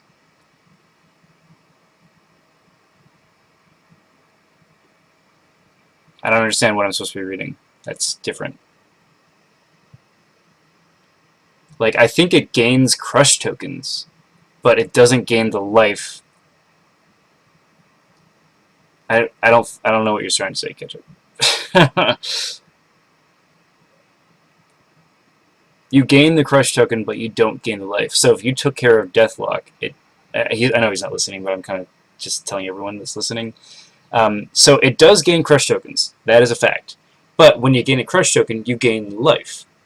But since Deathlock is out, you can't gain that life, so you do gain the crush tokens. So the damage remains the same, but the life on Stranglebind does not grow. I think it's a contingency. It says if you do damage, then it gains life. So you get to do the damage, but you do not get to do the gain life because of Deathlock. Exactly, yeah. When you pay Stranglebind, this creature receives X damage. Stranglebind gains X life. I don't know what he's trying to say. Alright, well, at some point I'm just going to say, Henry, no, we're moving on. Because this isn't need to, like, sit here.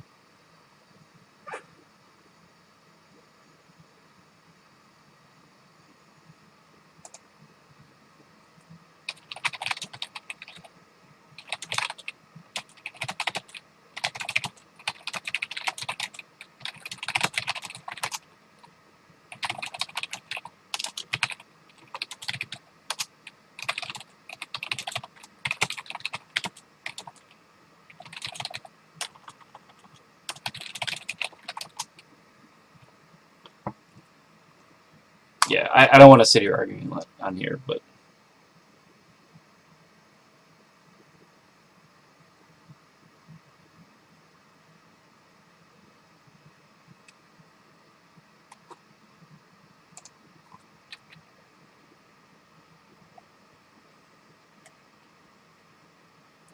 yeah, basically Shark said he's willing to keep the damage.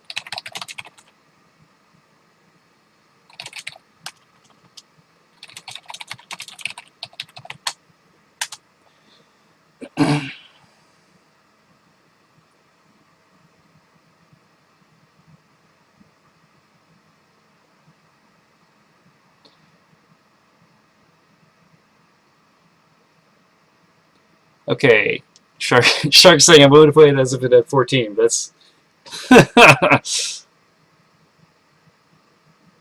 we'll play it as if Stranglebind.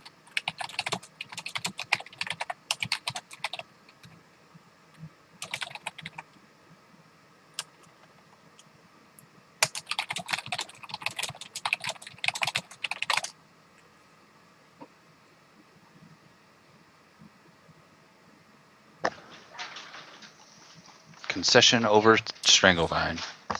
Yeah, no kidding. That's so that Deathlock ended up winning him the whole thing. Dang, that's crazy.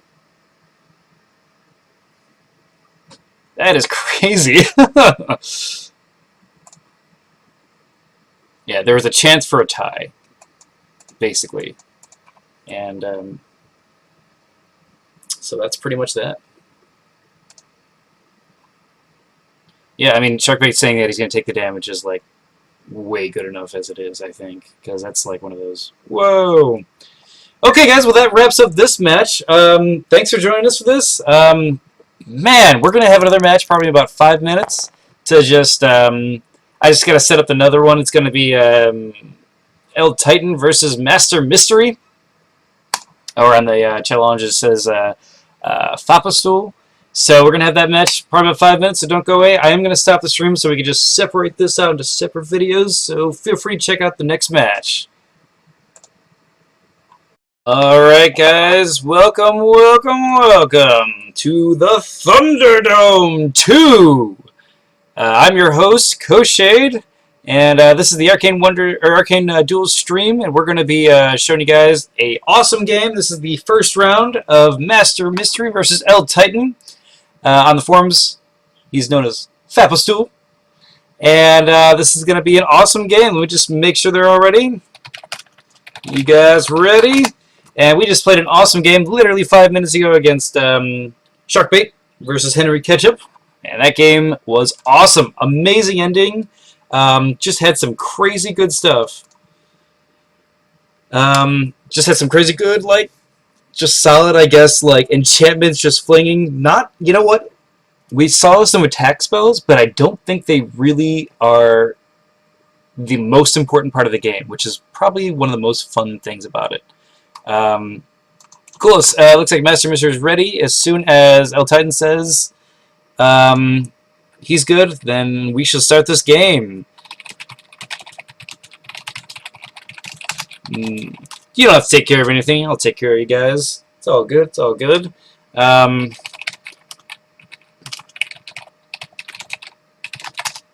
let's just see here. Are we going to get anybody else on this? And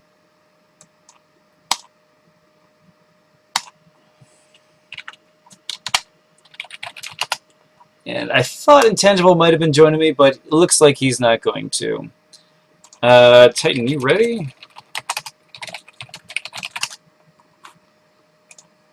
And otherwise, this is just an awesome game. Hey, you want in, Intangible. Otherwise, I'm totally down with having him join. Alright.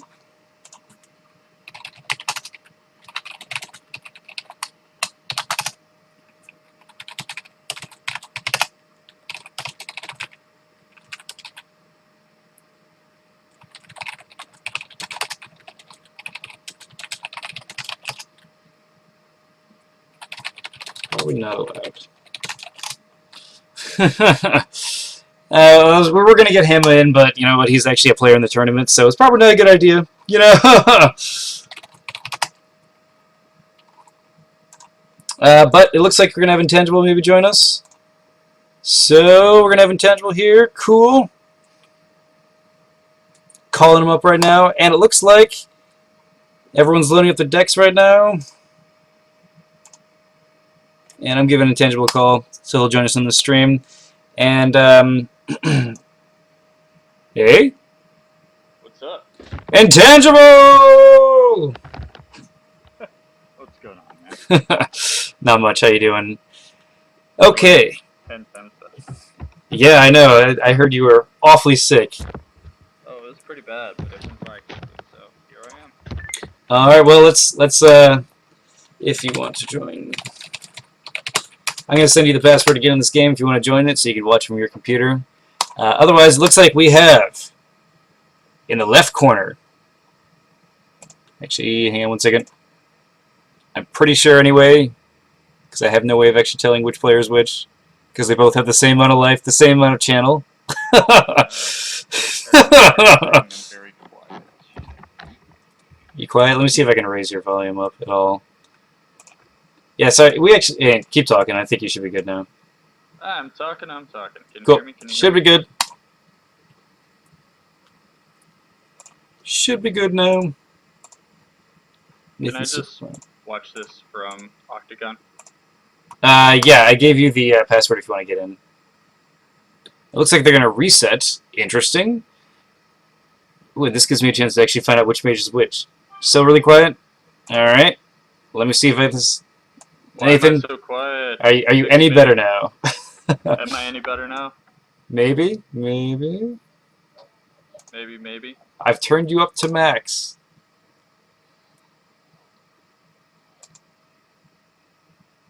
I don't know. I don't know either. I'm not speaking quietly here. Rehost. We're gonna rehost.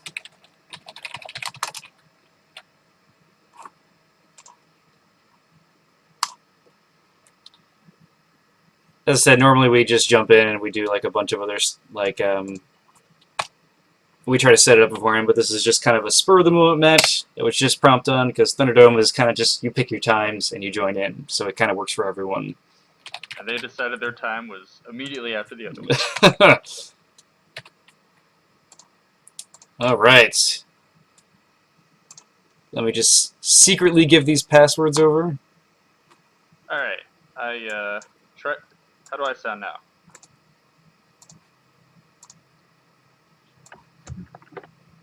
I had some noise reduction thing on, so I cut down the noise reduction.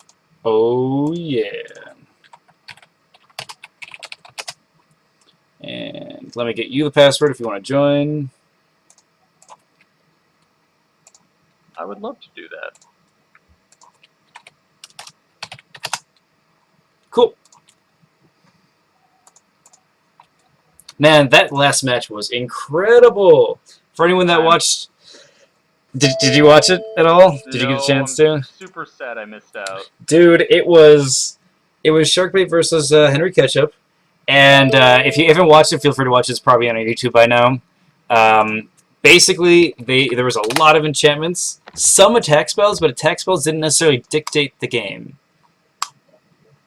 It was just a lot of like, I've got to really think about how I'm going to do this. And man, that round was so amazing. We've had a lot of good games in this Thunderdome so far, actually. I've actually turned Nathan all the way up, so I'm not really sure All right. how else I can help. Still not coming out very well. All right, then we're gonna try this. I have 0 noise cancellation on. Maybe that'll help. You can hear Maybe everything. You'll pick up my air conditioning. I don't know. Maybe you're gonna hear me eat this taco salad. Let's hope not. Okay, so it looks like L Titan is red, not losing the initiative, but giving, or so, I don't know who won the initiative actually. But Mystery is going to be in the top left playing the Force Master, and it looks like L Titan is going to be playing the Wizard. Playing that Wizard, gotta love it. And this is going to be a very fun game to watch, I think.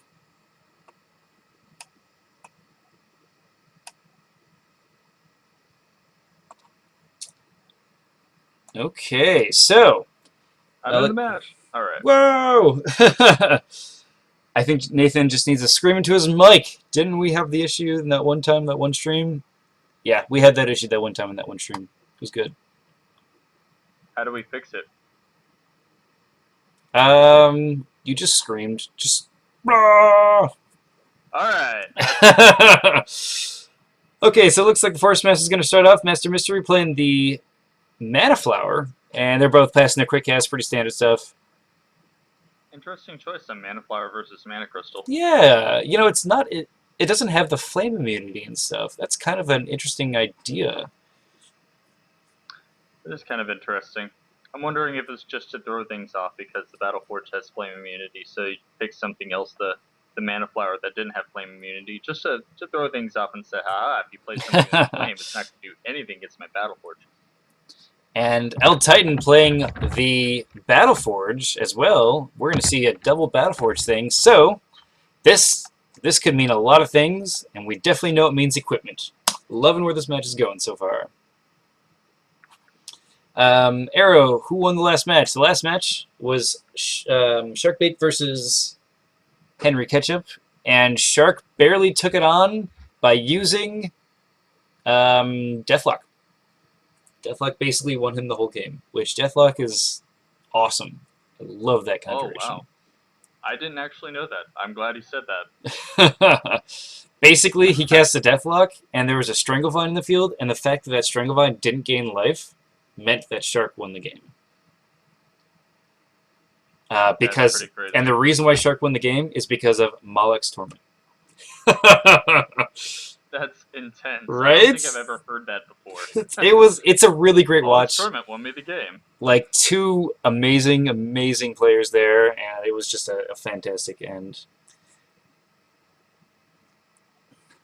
Alright, so a Battleforge for a Wizard actually could mean a lot of things. It could just mean I'm going to go and turtle up. I could also mean using a bow, which bows with Wizard's Towers are actually really fun. I'm actually curious to see what he's going to start out with his first piece of equipment. And what kind of wizard is he playing? I actually forget what he's playing right now. All right. Well, I was gonna say that could actually indicate, because if he's playing a fire wizard, it could very well be blasting Vanguard. Yeah, it could be. I mean, but there's a lot of options here, as the wizard generally tends to have at its disposal a lot of options. Absolutely. Yeah, and honestly, when it comes to a Battleforge with a wizard, like any piece of equipment is like totally expected. Okay, well, let's see what happens here. So we're in deployment phase. Leather boots, awesome. Probably some of the most. I was gonna say playing it safe. Oh man, and the Psi Orb coming down. That could mean a lot of things. It could mean Force Hold, Force Crush. It could mean we could see an Invisible Stalker come out. See that right there? That Psi Orb is kind of a tell as to what he's planning on doing with his Force Master, which could be detrimental this early in the game. Because, yeah, Force Hold, Force Crush, those could all be options. But it could also be Dancing Scimitar, Mind Control, things like that. Although I wouldn't expect a Mind Control against a Wizard that just threw down a Wizard's Tower. Oh, and the aggressive Wizard's Tower! Using a Geyser on the Battleforge, this is becoming a really common thing. Just kill the Battleforge immediately, because that sometimes just cripples book.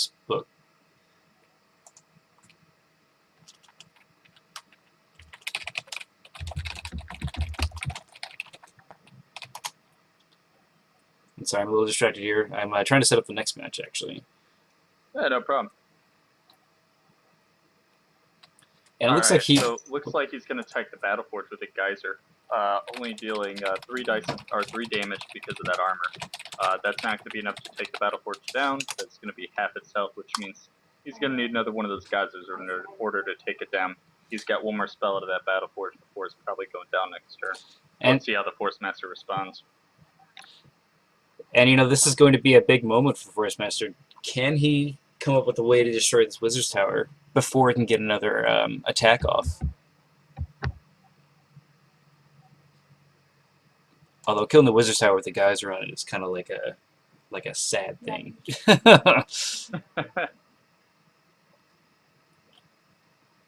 Oh man, ramping up that damage. Or that channel, that's really cool.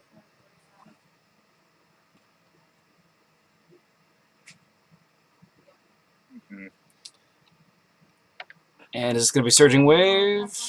Yeah, there it is. Just going for the kill right away. Taking the risk on a Surging Wave. And it pays off, alright. Well done. Dealing the 5 damage out, killing that Battleforge. I'm sure this Force Master's thinking right now, okay, so I can't get more equipment. How am I going to kill you? Kind of interesting we didn't see that Psi Orb get used this game. Or this round. Yeah, I'm a little surprised myself. So that just meant that he did a tell with the Psi Orb, and then he decided not to follow through with it. Not necessarily the best play, but at the same time, maybe he felt the aggression come on, and he decided to go against the original play of the Psi Orb build. Either that or it was a feint, which is... I don't know if I'd pay 7 mana for a feint, so I don't think that's the plan. Yeah, I mean, maybe Mystery just thought, I'm going to get at least 2 turns with this Battleforge. Let's just get this out now and be done with it. Yeah, no, I mean, I completely understand. So, this is a really scary part, I guess, for Mystery to be in, because is he going to use a wall to take care of this Wizard's Tower? Is he going to try to kill the Wizard's Tower itself? either way, I can see a force field being a good option for the Force Master this round because he's obviously going to take at least one hit from, if not the tower, probably from the wizard. Yeah, there's basically no avoiding that one attack unless he plays very, very riskily or cleverly right now. I don't know. He's also in a little bit of a spot because his one action supplying conjuration is down off the field, which puts El Titan at an advantage because he has his Wizard's Tower and the Battle Forge at his advantage. So even if Mystery does take out either the Wizard's Tower or the Battle Forge's turn, he still has to deal with one of the other conjurations. And, you know, when it comes to the wizard, dealing with going solo is extremely difficult to do. We've seen Jinx builds just dominate against solo builds. And if that's what happens in this game, it could be curtains for Mystery.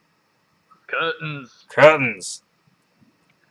And, of course, Jinx is very available to the wizard, so it wouldn't surprise me to see something like that come out as well. This is just a tough match that Mystery's, I feel like, is going to have to start looking uphill to start climbing. Understandable. I mean, he does have the Hand of Imshala is pretty helpful in this scenario. If he throws down a Galvatar, if he does a series of different things, he actually can take advantage of that with the Hand of Imshala. Yeah, that's very true. Hopefully take down the Wizard's Tower. Sometimes that extra melee can really add up too. Oh yeah, definitely. Especially over the series of different rounds. Yeah, and you know, every round that Battle Forge is giving the wizard more equipment is just sealing Mystery's fate right now. Because my badge is green. Yep, it's Titan's turn. Oh, okay. Well, it's still planning phase, so it's no biggie. Oh yeah, you're fine. As long as you didn't pass. Wait. Are these colors messed up? No.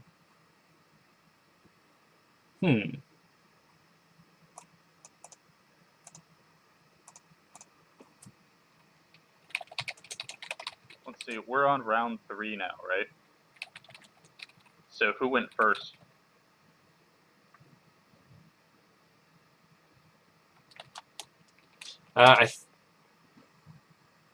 Let's just check the log. Is the thing messed up? It could be. This has happened before where it was every other turn. That would be so ridiculous. Looks like Master Mystery, who's blue, decided for Titan to go first. So green went first. So it's green's turn. Yeah. It is green's turn. All right. Solves that problem.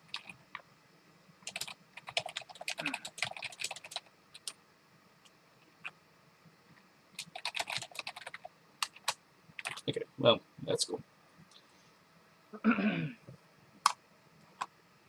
Looks like there's some Jinx talk in the chat. If you haven't checked out how awesome Jinx spells can be, I would definitely recommend checking out who won the Gen Con 2015 tournament. It is a fun build to do, and against solo mages, it just wrecks them. But you can personally ask Mr. Nick Tinko, who is currently in the talking chat about it right now. right now. Have any questions about it? Go for it. He's right there. The Jinx Master, if you will. This game isn't over yet, but man, Mystery, I'm sure, is thinking, crap, how am I going to do this? Does he have a ballista, maybe? Maybe? Although these placements of these conjurations.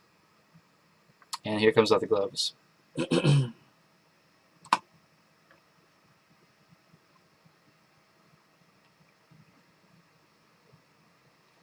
And the wizard getting more armor. More. He's banking it.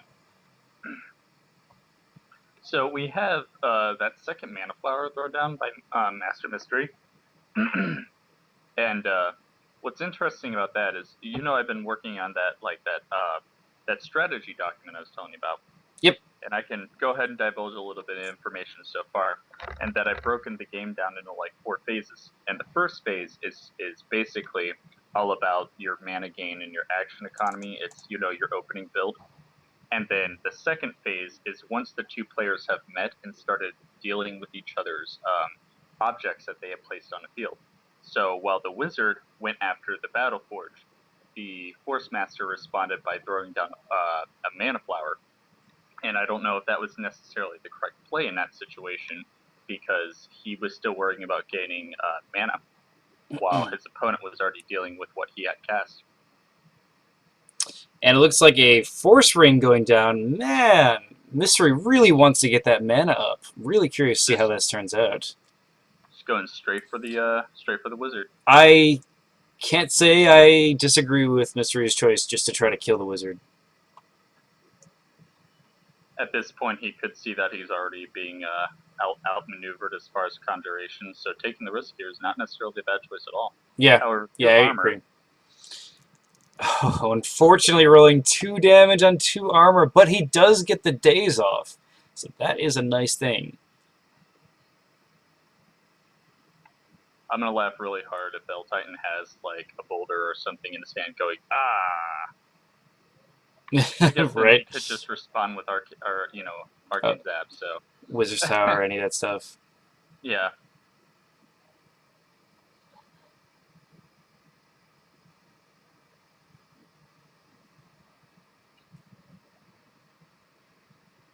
All right.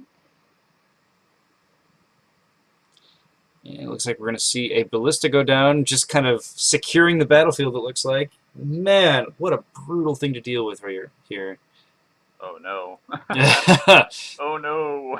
Ballista, Wizard's Tower, Battleforge, these 3 spells for the wizard just kind of make this zone just, like, perfect for him. The center zone where both the mages are.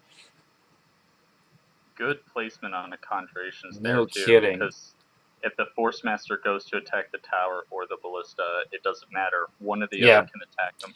And the wizard can still sit there and just be like, I'm going to still get equipment and attacking you. Mm-hmm. Even if the Force Master moves up to attack that ballista, the Wizard's Tower can do like a jet stream, push the Force Master back, and then the ballista can shoot him. There really is no escape. Oh, man. I guess what I'd love to see here right now is maybe a Tanglevine or something. Just kind of forcing a Tanglevine, maybe Jinx, and just kind of force him to be like, now I gotta teleport to get out of this, but crap, I'm taking all this damage, and just that sort of thing. Also, the Tanglevine would really help mitigate that deflect that the Force Master has. Absolutely. I think, too, the Force Master could run back to attack that Battle Forge. It would be safe out of range of most anything that the wizard can do with this conjuration, so that's not a terrible play either. But this match is by no means over yet. Being a Force Master inherently gives him a defense to rely on. Yeah, so at least deals with the ballista. So I guess the question is the ballista going to attack the mage or just attack conjurations? Which I'm guessing mage. I'm guessing El Titan's just going to try to wrap this whole thing up.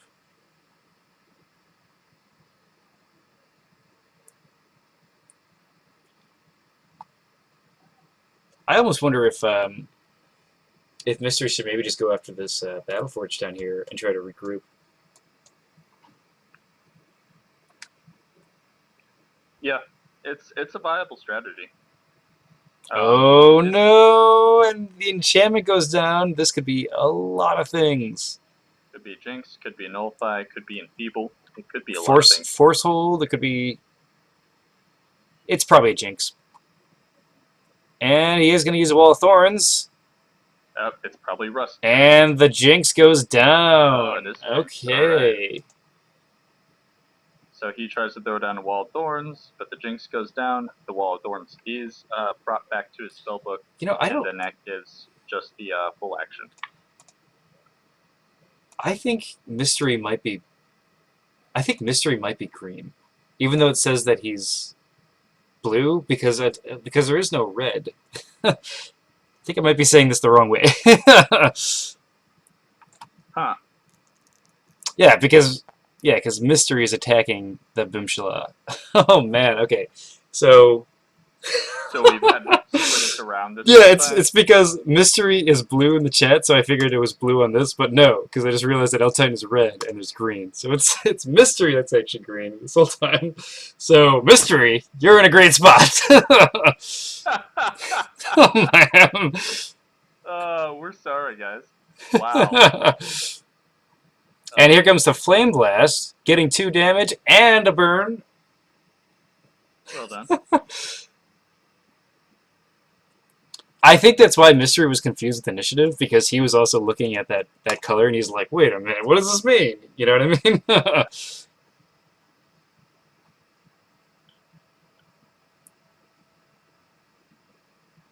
Okay. Looks like Mystery's going to enchant himself. He's probably just giving himself certain buffs that he needs. And he had the daze, probably didn't want to risk it. Dude, love the Flame Blast. That is perfect. And the Ballista taking out the Hannibal in 1 round, that is brutal. And it looks like we have an Invisible Stalker coming out. I mean, Not a bad choice at all at the moment, I mean, the upkeep is basically free because of Psy Orb, and it helps him get the extra action out, and he knows there's going to be more Jinxes. Absolutely. So if you get Jinx, your best response, besides make sure you can't get Jinx, which is hard, your best response is actually to throw out things that are going to give you more actions. Yeah, absolutely. Because Jinx only counters quick casts. So if you have full actions, that is your time. An actual nasty build is to play a Holy Mage and Jinx the opponent, and then throw Divine Intervention on him. That way, when they inevitably save mana from being Jinxed, they go, alright, well, I'm going to cast a big creature. That is brutal. Divine Intervention, of course, interrupts the spell being cast, so you lose the mana, but you can't target the zone anymore, and therefore it is countered. It's a fun little trick that the Holy Mages have. And that trick was actually posted by Arcane Wonders on their front page a little while ago. Was it really? Yeah, by a little while, I mean probably about a year ago.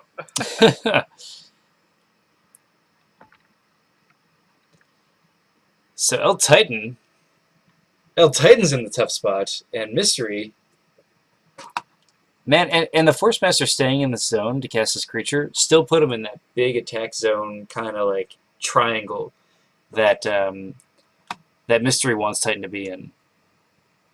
And I'm guessing we're going to see more Jinxes, and we're probably just going to see the Wizard just kind of keep getting maybe small bits of armor, and probably just start just like arcane zapping and just trying to kill the Force Master as quick as possible.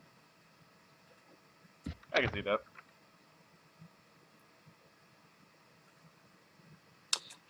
Sharky. In response to Jinx only affecting quick casts, full actions also don't get rid of Jinx. Yeah, that's true. But the idea is that you're at least going to get that spell off, and you'll know for sure.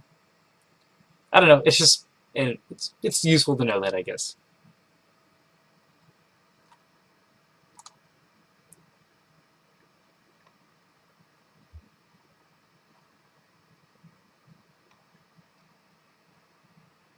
All right, and we're moving on to deployment phase. Let's see what the Wizard brings out. Mystery bringing out the chitin armor. Good choice. Or as I used to call it when I was a kid, chitin. Chitin armor. Chitin armor. If I remember right, chitin armor is made out of bugs. Bug shells. Bug shells. You know, chitin is like one of the most unique things on this earth. I know, right? Like everything. Yeah. Alright, so we see a Force Hammer come out. Alright. Oh, target the mage to the object. I'm guessing he's... Target the mage to the object.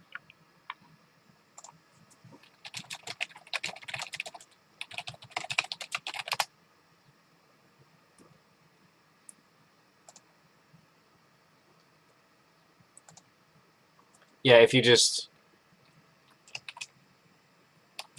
hold shift, left click, and then hit that Wizard's Tower, it's a lot easier. It's all auto. Okay, so it looks like it's going to take 4 damage, and that puts it in a decent range for the Invisible Stalker to maybe kill it.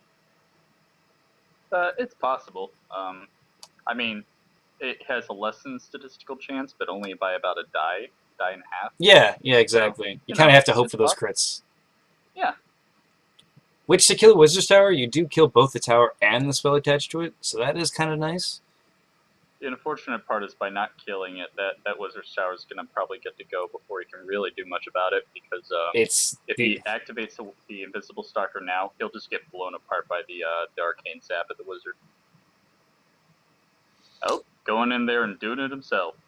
It is Mysteries Yep. action. Oh wait, is it? Looks like El Titan is moving in. Maybe passed. Let's see if Mystery's going to allow it, because I didn't see a pass. Nope. Okay, well, maybe he did pass. Okay, cool.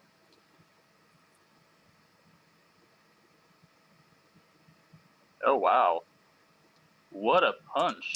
Just bam! Bam! Taking out that Wizard's Tower. That Force Hammer was probably worth it. Yeah, absolutely. I would say immediately taking out that tower. We know that there's... I wouldn't see why the Wizard would have another tower in his arsenal in his hand at the moment, so it's unlikely he'll deal with it for another round. Third enchantment on a Wizard. That Wizard, man, he's banking up a lot of stuff. Let's see what he's going to do. So right now it is Mystery's turn. Let's see. Or, I'm sorry, Titan's turn. He has this Invisible Stalker to do something. Let's see what that is. If I were him, I'd probably move in and go for that Ballista. Yeah, killing these Conjurations is probably a good idea. If he does manage to kill this Ballista before he gets another shot off, then he's in a good spot. Visible Stalker is always a scary choice against a Wizard because of its innate ability to Arcane Zap. Oh, man. It just makes it dangerous. And I wouldn't doubt it if he threw a Hawkeye on. Oh. Looks like El Titan was thinking that, yeah, I'm kind of afraid of Arcane Zap. I'm not even going to bother to go and attack anything with it. That is a wasted action on the Invisible Stalker's front, though. I don't know. Yeah, I don't know if I agree with that, but at the same time, it's like once you've already made the choice, you gotta go with it. Maybe what El Titan's thinking is, I can dodge the Ballista, so that's fine. And as the Wizard brings out more Wizard's Towers, I'm gonna try to kill those things. So that's actually what I'd be thinking right now if I was El Titan, is there another Wizard's Tower about to happen? And if I was Mystery, I would actually think, should I bring out another Wizard's Tower? We see probably another enchantment, probably another Jinx on the Force Master. So if he does bring out that Wizard's Tower, he's not really going to be able to Force Hammer it, unless he spends both of his actions. Judging a little bit from the chat here, I agree. I'm actually very impressed with El Titan's ability to come back in a scenario. We felt that all was lost, and he has proven to have a good amount of fight, and with a couple more good moves, he really could turn this around. Although we're expecting another Jinx on the Force Master right there. Jinx could do a lot here. I'm really curious why that Invisible Stalker didn't attack ultimately. Like, was it because of the Arcane Zap, or was he afraid that Quick Cast was going to be, like, lightning? I don't know, something that's going to kill him in one round. Yeah. I mean, at this rate, the Force Master could just sit back and not use his Quick Cast the whole time, just as a threat for the Invisible Stalker to never be revealed. That's so true, right? I mean, Titan does have 23 mana right now, so he can do a lot with that. That would be pretty cool, just to see a bunch of like large creatures come down slowly over time. Just bear comes out. Okay, and it looks like we're going to move on to... Oh, no deployment coming out for that Battle Forge. Probably because Mystery has 18 mana, and he's going to have a Wizard's Tower, I'm guessing. Ooh, interesting. So he's...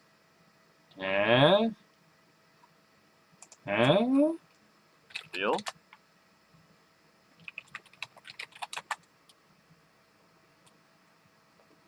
Just want to make sure Mystery's paying attention by saying reveal. Cool. Alright. And, as I've always said with Force Master, you always tend to have a lot of extra mana, and I think we've joked about in Arcane Duels of just running a Drama Lake. Just because. Just yeah, absolutely. You're like, this is my contingency at Drama Lek. Like, Okay, cool. So we know that's not a Jinx. Ooh, and the Oh. Devouring Jelly come out. Wonderful play. That is a scary card to deal with. The resilient nature and the fact that it can heal are two combos that are very fun. So the Force Master is holding a push in its hand right now. The question is Devouring Jelly or Wizard? Can Ballista target the wall? It can. Yes. By Yes, it can. technicality, it can. Some people disagree, but Yeah, it can. There is a ruling. yes. There was a ruling? Good. Yeah. It's ranged 1 to 2. Ruling for being able to shoot a wall states that if you can target a wall, or I'm sorry, if you have range to a wall, or to a zone that the wall is bordering, you can shoot it. If Mystery wants to allow a change, I will totally allow it because El Titan may not have actually understood that. And the fact that Mystery's like, you can do it, I'm okay with that too.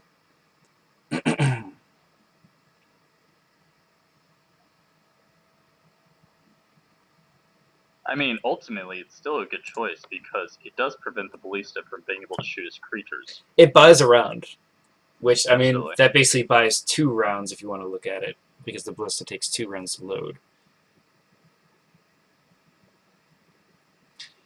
Yeah, I don't know if I necessarily agree that it should be able to shoot the wall, but, you know, that's just what they ruled on.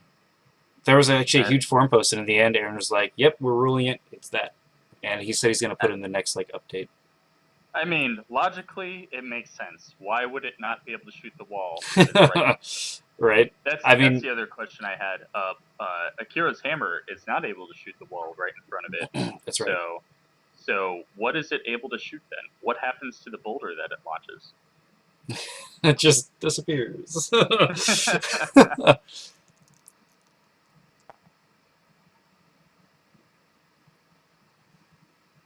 Alright.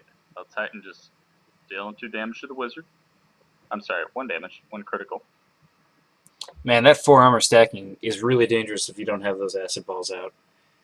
Or rest or things like that. Because the wizard. I was gonna say the wizard just holding its quick action right now, just to make sure the invisible stock does or does not move. That is a really smart move for Mystery. And he's going to double move. Ooh! Putting him in a position. And we can't see a Wizard's Tower come out here. So, let's see what he has for a final quick. It only loses the invisible trait when it attacks. That's right. So the only way you can actually hurt it is to have area attack spells when it's invisible. By the way, in case we didn't establish earlier, this is a water wizard. Oh yeah, that's right.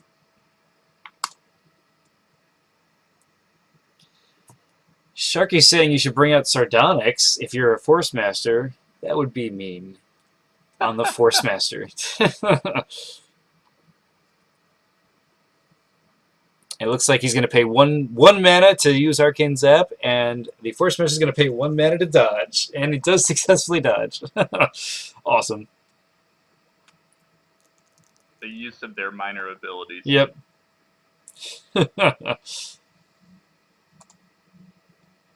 No damage going through. Cool. Yeah, it should auto tell you to use your defense. Not sure why. Interesting. That is strange. Yeah, it should give you the option. And it said that it did, because it says Force Master uses Deflect. I don't know why it actually rolled attack for him. That's kind of weird. Huh.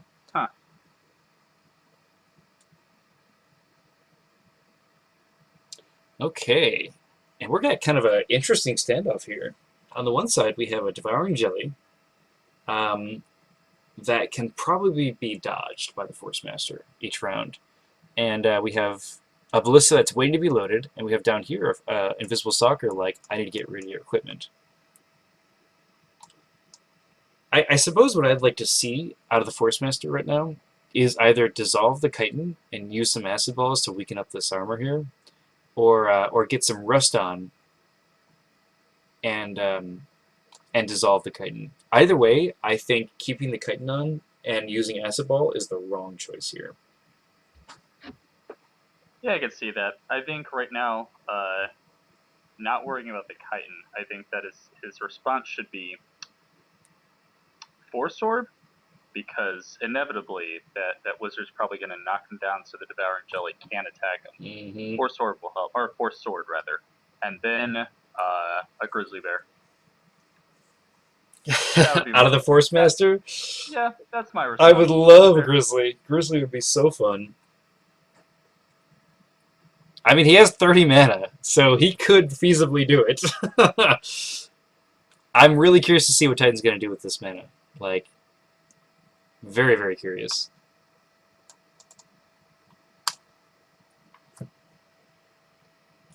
And so I guess one of the big questions right now is there going to be Wizard's Tower this round? With 15 mana left? I'm also curious to see what all these enchantments are going to do. Because it would be kind of funny just to see a wizard just be like, Lion, Savagery, Bear Strength, Cheetah Speed, etc. Not that I've ever seen that, because I've never seen that before, but it would be funny. Be a little ridiculous. Shark says Grizzly plus Rouse right now. It could be Shark. You never know. See the Mage one come out. Uh-oh. Teleport? Could be. Knockdown? Knockdown's not a bad choice. Yeah, I'm actually surprised I haven't seen a second Wizard's Tower down. I wonder if he doesn't have one in the build, or if he's just decided it doesn't matter. You know, Mystery is a really strong player. I can imagine him not thinking he needs it right now because of that jelly. I can see that. Because the jelly and the ballista. Yeah, I mean, he has plenty of actions as it is already. Doesn't really need them. Some armor, some protection on El Titan's response. Mystery is a really strong player. I'm really glad that he actually ended up joining into the tournament. Yeah, me too. When he joined up, I was like, we're going to have a strong player join this. He spent a long time, I know, like thinking about the wizard. Because I've seen some of his posts, and he has a lot of insight. Do we see a dissolve coming down on the Psy Orb? It's worth a mana. Every turn paying upkeep for the invisible stalker that he's not actually getting to fully utilize because he's afraid. Yeah, I was to say, he hasn't had one attack yet. Oh. Change his mind? Oh, okay, he does change his mind. Interesting. You know, I don't know if I agree with this Dragon Scale, actually, because I feel like having a creature down that can corrode you and a ballista that has piercing 3 may not actually help you. Yeah, that's fair. I just realized something funny. What if that wasn't a dissolve in his hand and he was just pointing at it? He points at it and then he points another one at an enchantment, like as if it's a dispel, and is like, nah, never mind. Yeah, no, it's good. Like 2 hurl. Yeah, right. That would be so funny. El Titan has a question.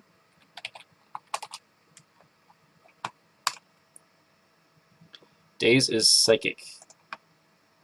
Yes. Yes, it is. Can it go on a jelly, I think is what he's going to ask. Daze is actually not psychic. Yeah, it's not. It looks like it's psychic, but it's actually described as you're just disoriented and blinded. Mm-hmm. And a lot of creatures make it seem like it's psychic, I guess.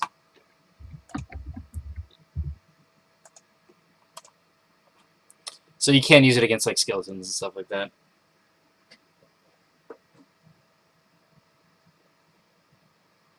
Can be applied. Yes, it can be applied to non-living.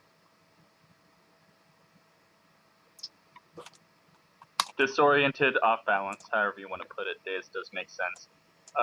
That means that sleep is the only psychic condition in the game right now? Yeah, I believe you're right. Yeah. It's kind of weird because I think a lot of people think Daze is psychic because it has that look. Like, it looks like it's a psychic, like, token. And also, all the psychic attack spells, like, can inflict Daze in some sort of weird way. Yeah. Either by slam or by just punching. Punching them. their argument about a lot of creatures are non-psychic. That still has a lot of benefit because there are still a lot of psychic cards out there. Oh yeah. I guess not a lot, but there are a decent amount of psychic cards that are big enough to where the resistant to psychic is important. The ability to not have a creature put to sleep is really good to know, because that could destroy a lot of the arsenal that the Force Master brings. Not a lot, just some. Just enough that it could matter. So the Force Master, El Titan, throwing another Invisible Fist at doing 3 damage. Very nice. Good attack. I feel like this is going to be a long battle if he only has Invisible Fists to fight him. Really hoping to see some sort of Acid Ball or something. So I guess the ultimate question is, what is his plan after he destroys this Battleforge down here? I also don't know if I agree with him moving to the right, because I feel like that puts the wizard in range of the Invisible Stalker with Arcane Zap. Yeah, that's absolutely true. If he had moved back, he might have actually solidified a safety net. Kind of kill him and stuff. Well, he is going to dissolve it. He's going to dissolve. That's fair. No, it was actually a really good idea to hold off on the dissolve until the end of the round, just in case he casts another piece of equipment. Yeah, that's very true. More important. Because it doesn't actually affect you at all until upkeep, so that. Alright, so the big question, will the Invisible Stalker take its action? Yes, he's going to just go for it. Okay, cool. We're going to start seeing some damage come out of him, which is really nice. Phantom Talons. Rolling 2 normal, brutal, and now he is visible. Oh, that is harsh. That is harsh. And so did Mystery pack in a Force Push? Or a Teleport? For the jelly. I don't know what is on that mage one there. Oh, there's a Hawkeye. Hawkeye. Oh, here it comes. Ooh. He's been preparing. He's been holding this spell on him this whole time, ready for this. Arcane Zap.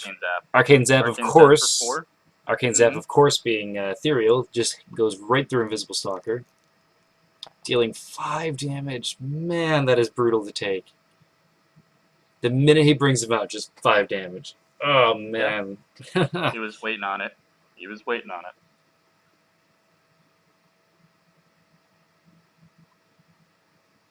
That is pretty harsh, but at least the Invisible Stalker will be around for one more round.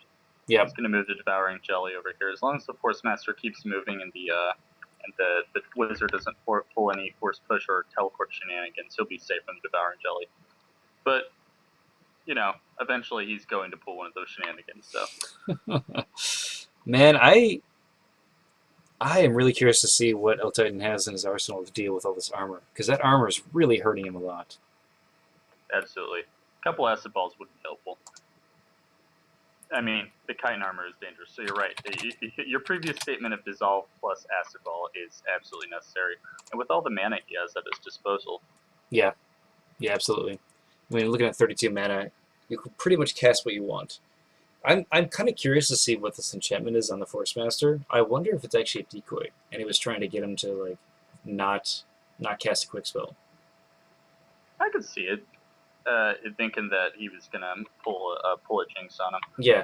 That would make sense. And it causes him to be like, well, I don't want to cast a spell now. Crap, you know? It could be a Nullify in case of a heal, or in case of, I don't know, something. A Nullify is probably most likely. That sounds like definitely something Mystery would do, too.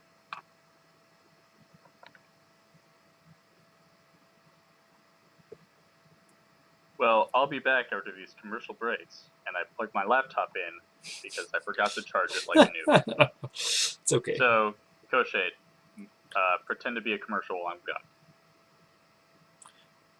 Do you like planning phases in Mage Wars? Well, instead of watching this one, plan your own phase with this Mage Wand.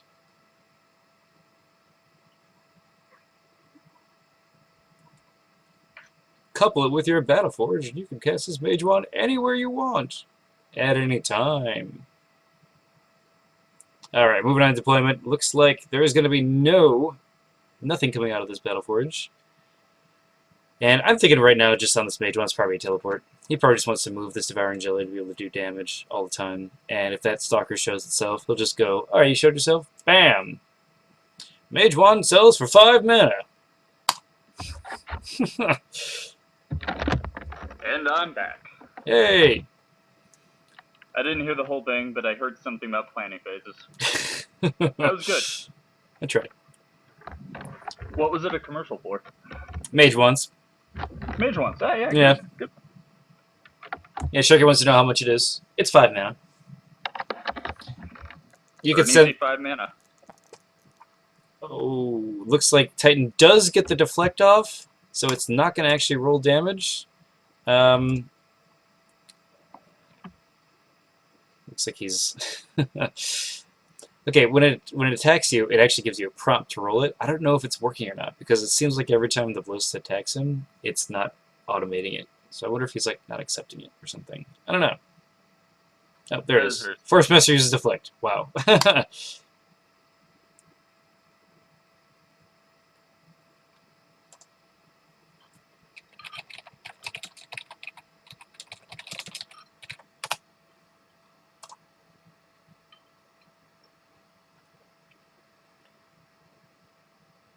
You could send mana via your magic bird, whether it's an owl or a falcon. Okay, well, looks like the jelly's going to attack the Force Master. And no corrode. That's nice. So he's only going to take 1 damage. Digging that. All right, that was a good turn. Or for L Titan.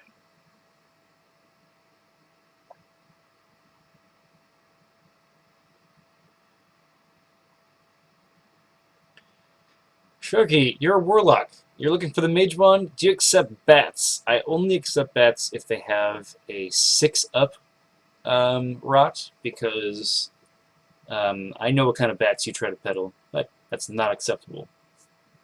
Looks like we got to go Sheriff of Nottingham on this. All right. Oh, and actually, if you know anything about RPG Sharky, it's that we'll only accept 2 bats per wand, because when you sell things back, they're only worth half the amount that they're normally worth. And since bats are worth 5 mana, it's 2.5 mana. It's gonna take 2 bats, man. That's what I'm gonna say. Only super bats. No, I like to call them gold bats. Actually, you can send those. And it looks so. It looks like Titan uses a nullify to get rid of the nullify on Master, and then dissolves the Mage Wand. And there was a teleport on that Mage Wand. And here comes the Wizard's Tower. Oh, we were right. Master Mystery just didn't feel the need to cast it before, and now that he's having some of his stuff destroyed, feels the need to put it back out. And here comes the Hurl Rock against the Force Master. The deflect has already been used, so it has 2 armor. And if he gets that daze off, that could be bad.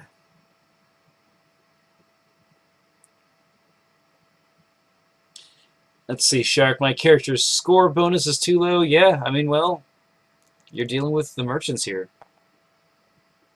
Apparently, me and you are shady underground merchants. Go bats for mage ones. And it looks like he's going to roll 4 damage and get the daze off on the Force Master. Brutal. Pretty good. Pretty good. Alright, switching gears to the Invisible Stalker, going to be back in space. Oh, and not going to attack with it because, man, Mystery has 1 mana left, and that 1 mana is enough just to make it be like, I could just kill your Invisible Stalker here. Yeah. Right now. So instead he's just... full advantage. Instead, he's just going to Arcane Zap on the Force Master. Yeah, nice move. Nice move. He's really taken advantage of the fact that Titan's used his deflect by now and just pummeling him with attack after attack. He's going to deal 2 damage on that. You know what? He's just chipping him down. All this damage is just chipping away his life, and it's just going to be one of those like brutal matches for Titan to come back from. Does he still have the daze on him? Or yes, he does. Yeah, no, he has it. He got it after he moved. All right, that's actually really important because Yes. if he makes any quick cast right now, quick cast attacks on the Force Master, he's a -2 to that defense. That is brutal. And, of course, it is the Wizards. It is Mystery's turn, I believe. So we are probably going to see that Wizards Tower just go first. Just right away, just be like, all right, you're dazed. Boom. Or I guess we could see it after so we can get another daze. I don't know. I would prefer, I guess, to see some more chipping damage happen here, because only having 12 mana, if you include the Wizard's Tower, is not enough to really finish off the Force Master. Absolutely. A well-placed Force Push right here would be absolutely detrimental because it would allow the Devouring Jelly and the Ballista. Ballista only has one low token on it, so it would allow the Devouring Jelly to be able to attack this turn. Yeah, I would love that. That Devouring Jelly taking care of this armor would be perfect for him. Absolutely. And Surging Wave on Wizard's Tower right now is pretty strong too. Yeah, man, that people are saying the daze is huge. Yeah, the -2 to your defense is so important against the Force Master. I guess Acid Ball on Wizard's Tower also only makes sense. kind of didn't think about that initially. Start up with an Acid Ball, knock the armor off, and just continue away with the pummeling. I guess I could see him trying to kill this Wizard's Tower again. I think that might be one of his only ways, because at this point, I don't think going for the Wizard is going to be what wins you the game. Hanma, 6 p.m. EST tomorrow, so that would be 5 p.m. Chicago time, I believe, for your match. That sounds good to me, but I believe Charmina, or I'm sorry, I believe Schwengott is hosting your match, so you might want to make sure with him, because you're technically in Europe. But I don't mind being there if he can't be there, because it might be late for him. Yeah, that's Or Charmina, Schwen, yeah. That would be, let's see, 7 hours ahead of us. If we're at 5, that'd be 2 in the morning for him. So I don't mind being there too, but it looks like Schwengott's saying yes. Okay, cool. Alright, we're not seeing anything come out of the Battleforge. That's not surprising at all. I'm guessing he's using his mana just to deal damage now, whether it be through teleporting this Devouring Jelly or Wizard's Tower and attack spell. He might just be using the Battleforge at this point just to swap out armor, just in case you get Acid Balls.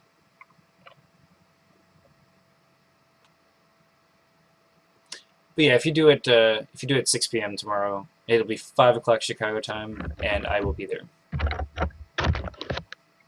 I'll make sure and post it on the forums too. Let me just get a notepad out and record this out.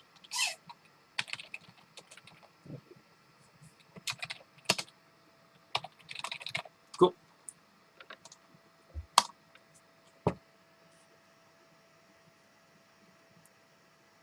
All right, and the Force Crush going down on the Wizard. Ooh. This feels like one of those plays where it's like, I just don't want... I think I can probably win if I just like hold you down and you can't deal with it. That might be a strategy. And knowing that he doesn't have a Nullify on because he dealt with it last round was a pretty smart call. That Force Crush is maybe one of his best bets because right now he just doesn't have he has too much armor on. So El Titan's only chance really hurting him is through direct damage. Yeah, that's absolutely true. Whether it be fire or something like that. It looks like maybe El Titan's going to be regrouping back here. Maybe if he has more creatures, we'll see that. But him retreating means this match may get reset and may give Titan that chance, because he has 37 mana right now to make a comeback.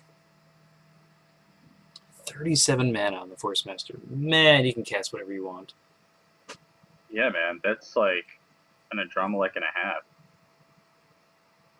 Schwenga, you're the grill master for your barbecue tomorrow. That's awesome.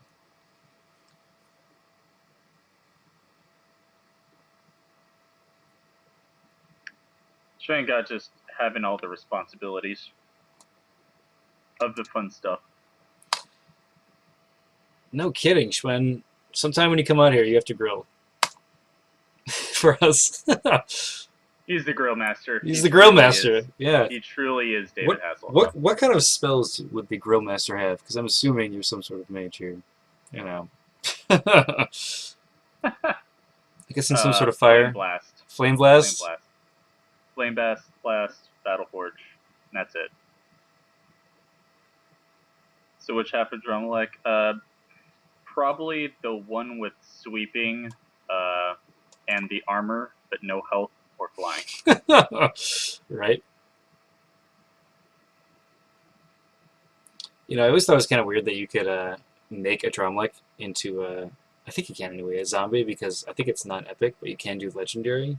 So you have like you have a flying zombie, which is like one of the most frightening things ever. I had some of the most ridiculous ideas for builds, being where like, of course, involving the sacrificial altar, because I love it. Just like attacking with a Dromlek, and when they're about to deal with it, you sacrifice them, rise again, get the bonuses, attack them, and then like when a Dromlek comes back out, you attack with him again, then sacrifice them. Yes, just be like, I don't care about him. Just give me these bonuses. I mean, if Dromlek is about to die, sacrificial altar on him is probably a good bet. Yeah, man. Why let them kill them when you can kill them? Yeah, right? Don't give him that satisfaction. Oh, and Hugin coming out. Hugin. Okay, so it looks like the Wizard's going to ramp up a little more. The question is, does Mystery have more creatures in his book? That is an appropriate response from the Wizard. Well, if you're going to be 3 spaces away, I'm going to cast something that can cast And the range. Thought Spore going down. Ooh. Right. Digging this. And the Wizard has already used his main action, so we're not going to see a teleport come out this round. Man, that is something. I wonder what he bounced with the Thought Spore, because if it's something like Flame Blast, Hugin is going down. Going down. Hammer, you're saying in 27.5 hours from now is your match. Okay, yeah, so it's cool.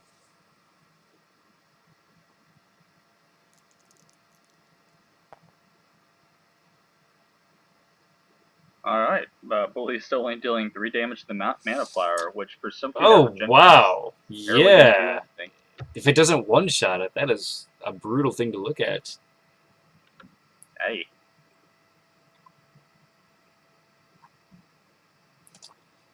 You know, Tinko, or Hanma and Dre, if you want to just do your match after this one, since you're both here, we could just do that. If you guys want. Just putting it out there, you know. Ooh, and the heal goes down. I think this is the right choice for Titan to make, is to retreat, regroup, and try to gain your power again. Absolutely. At the same time, while gaining distance from all of the Wizard's threats. All these conjurations are useless now. I mean, I guess the Ballista against the flower, but... Okay, no problem. I offer to say, yeah. You can play now, but they're not going to. Alright, and the Dispel comes off. There goes the Force Crush.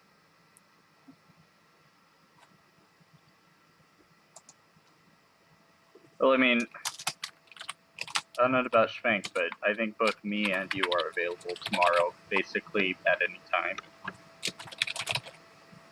Yeah. Yeah, no, that works for me. Driftman, you're at work. You're crazy. Watching this at work. I'm kidding. Yeah, we totally wouldn't do that. Ever. I don't know why it switched off, but it did. So here you go. Sorry, stream. What'd you do? Sorry about that.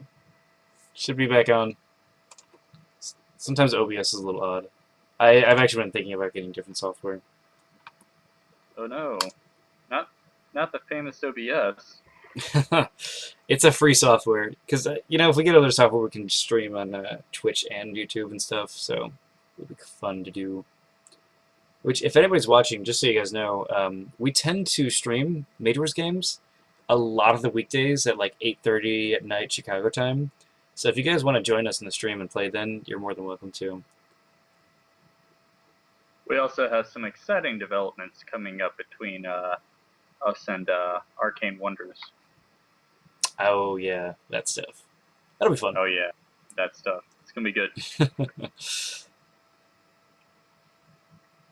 So the thing about Hugin is he has a 6-up infinite dodge, which is really good, but his health is really low.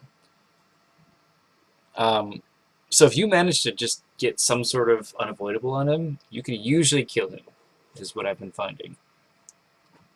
Yeah, that's usually why he's paired with like Ethereum Life Tree Yeah, or a number of other spells, but of course Gator Toughness. That's the ultimate card, in my opinion, for Hugin.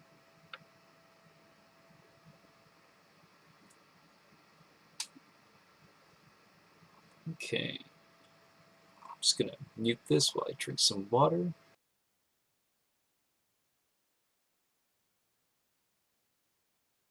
What can't they hear?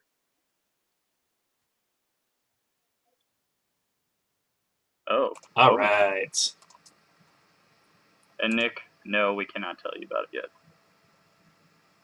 Devouring Jelly advancing. Did he move? No, he moved one. Okay, cool.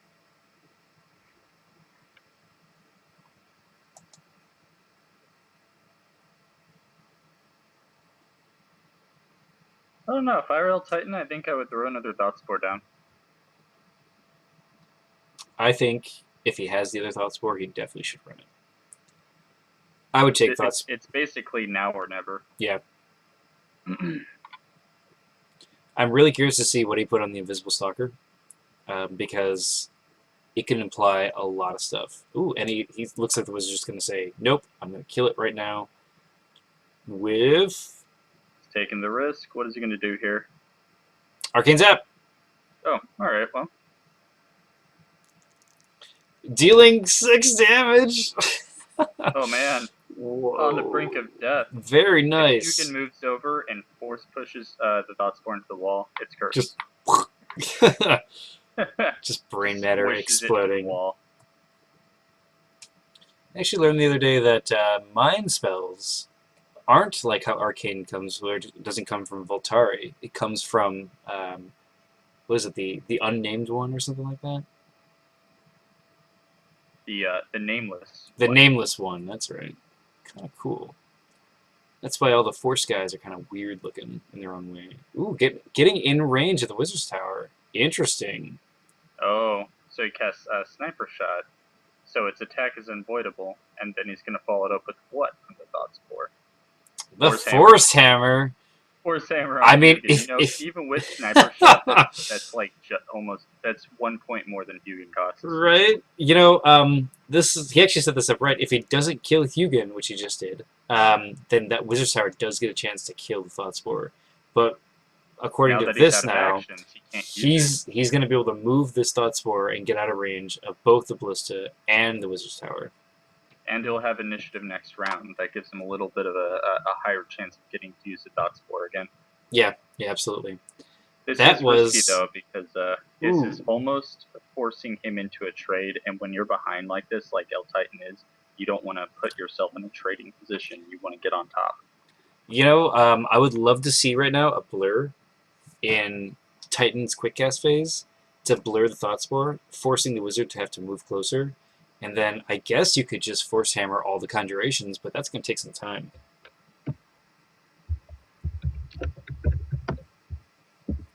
I like the idea of Force Hammer because the Force Master literally has so much mana, he doesn't care. He has... Sorry, I had to ban Sharkbait from the stream forever because he threatened to replace me. Oh my god, that's so funny. Yeah, Shuck's been saying on the stream, like, you know, Intangible's not here. Maybe I'll just be in his place. Does he have a face? On our face? He doesn't even have a face. Oh man. Even Puddin has a face. Even Puddin has a face. No body, but a face.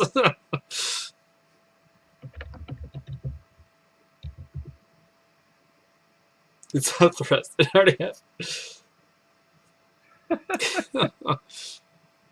We should probably get Shark a face though sometime because he's on the stream like every day.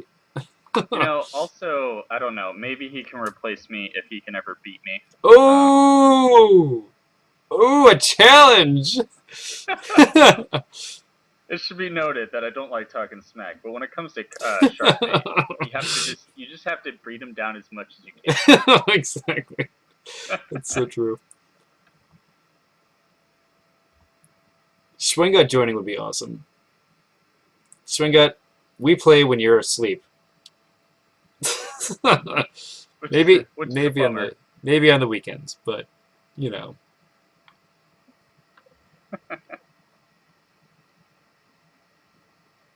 It's actually really funny that we have this delay on the stream right now because it allows me to talk as much smack about Sharkbait as I want, and he can't respond in time. Right. So it looks like the regrowth build is coming out against the wizard. That was a really smart choice because if this is going to go longer, might as well play for that. And the initiative is on. Ooh, and Nullify goes off, getting rid of that enchantment. Okay, so that's going to solidify the chance for a blur more? Maybe? Oh, it was a Jinx. Okay, so that's one Jinx gone. Jinx for Nullify. Nullify? Alright, yeah. Shark, good thing I can move burns at the end of my action phase. Oh! It's towards you. I may be 20 seconds behind, but you have to comment on the game eventually. Yes, Hugin did die. What happened was a Force Hammer with Sniper Shot came on, and then Force Hammered Hugin to death. And a Sniper Shot makes it unavoidable, so the Hugin didn't even get a chance to dodge. It was familiar versus familiar. Thoughtspore versus Hugin. No kidding. Which I personally like Thoughtspore better more than Hugin, but that's because the Force Master needs better things. And it looks like the Ballista is going to take out the Thoughtspore. You know, that's pretty sad, but okay. We're always sad to see a Thoughtspore go, unless it's against us, and then we're always sad.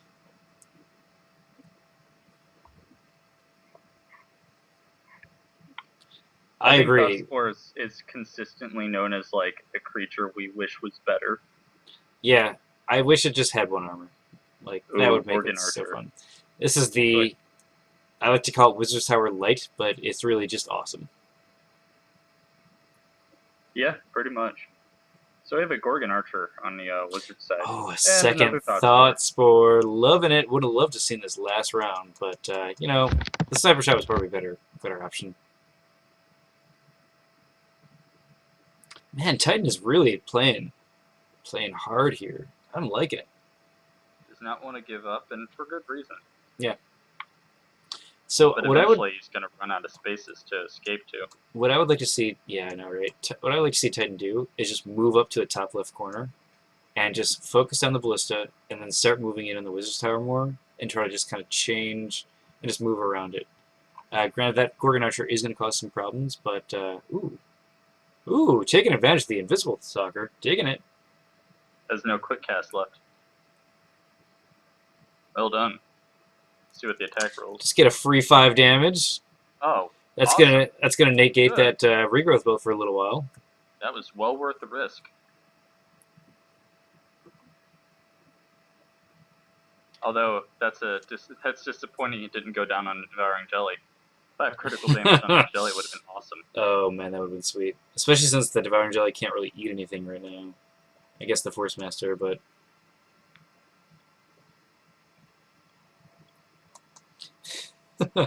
Was angry for having done nothing all game. It's awesome.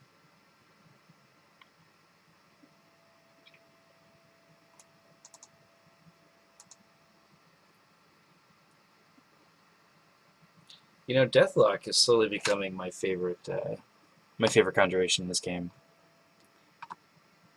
It changes how you play a lot, and I think actually Deathlock against this wizard would be really nice right now.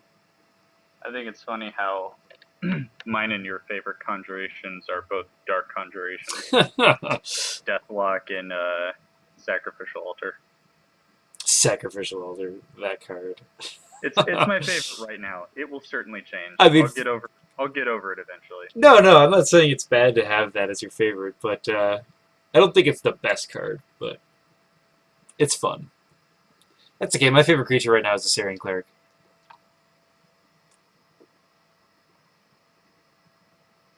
Love me some clerics.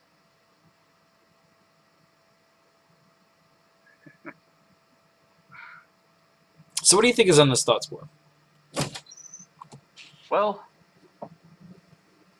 honestly, at this point, I'm trying to mull through the options and decide what would be better. And I don't know. It's just hard to make a choice here. I don't know if I were him, I'd probably go with either something fire based or I don't know, maybe a boulder or something like that. Something with enough damage that will actually be substantial. Perhaps even another force hammer. A little bit of conversation on the chat right now.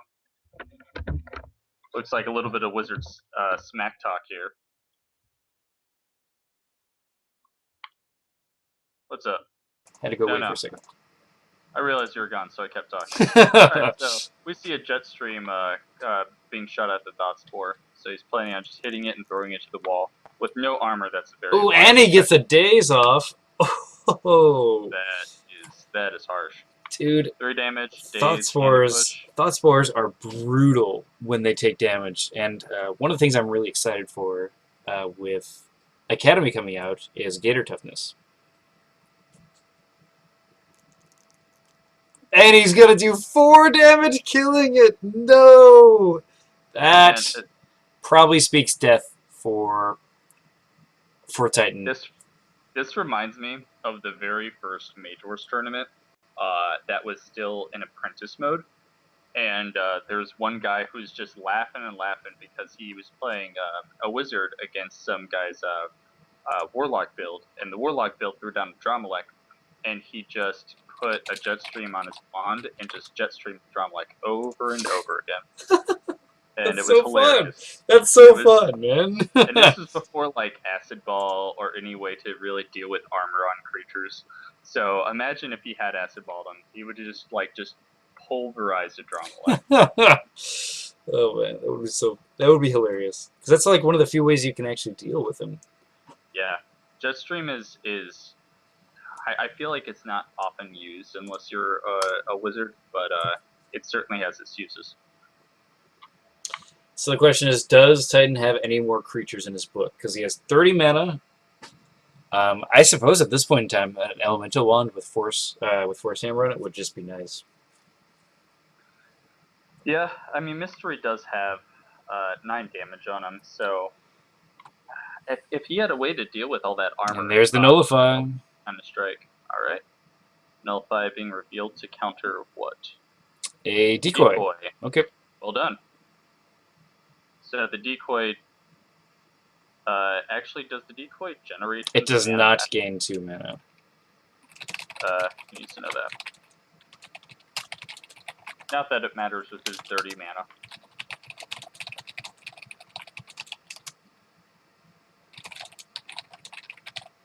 It's discarded, not destroyed.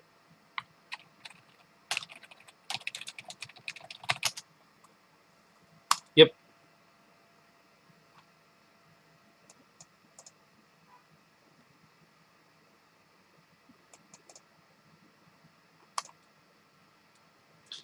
Yeah, it doesn't make a difference in the match, but yeah, it doesn't make a difference in the match because everyone has so much mana. But it's important to know that decoy, when you are countered, in the case of a nullify, you don't actually resolve the spell, so you have no chance to reveal it and destroy it. It's instead just discarded as if it never happened. Mm-hmm. It's coming back to it. I don't know. Yeah, if he can like in 2 actions try to take out that armor, by dissolving chitin armor and then acid balling, that may give him 1 or 2 solid turns of just pure aggression against the wizard. That may help him turn this around. But as far as actions go, he's really behind. But he has played, in my opinion, he's played very correctly in trying to deal with conjurations and creatures on the field. It looks like some people are saying, hey, what about Psylocke? What if he had some of those? The Psylocke is a really fun book. The reason why people hate it, though, is because it's psychic attack. And so things like zombies and devouring jelly, no damage from them. But the critical damage is fun. Yeah, critical damage is fun, but it doesn't do anything against the creatures you And want a to do stuff against. and a reverse attack going down against a Gorgon Archer. Oh man, That's good. he's gonna get 1 week on that Gorgon, and he's gonna take 2 damage, but he's gonna regenerate it most likely. Very fun, very nice move. Loving it.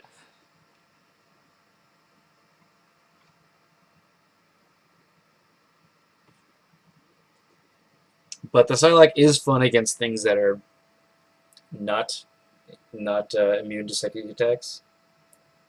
It's just expensive is the next problem. Because psychic creatures tend to be very fun and niche kind of characters, but they tend to die very easily.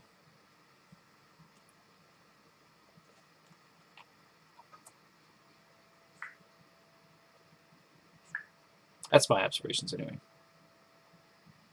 Yeah, absolutely. I think, too, the fact that their attack is a ranged attack, granted 0/0, but it's a range attack, means that you can't buff its attack easily except for Hawkeye. Nothing else really gives it that bonus. Mm-hmm. I guess except for, like, Mark for Death.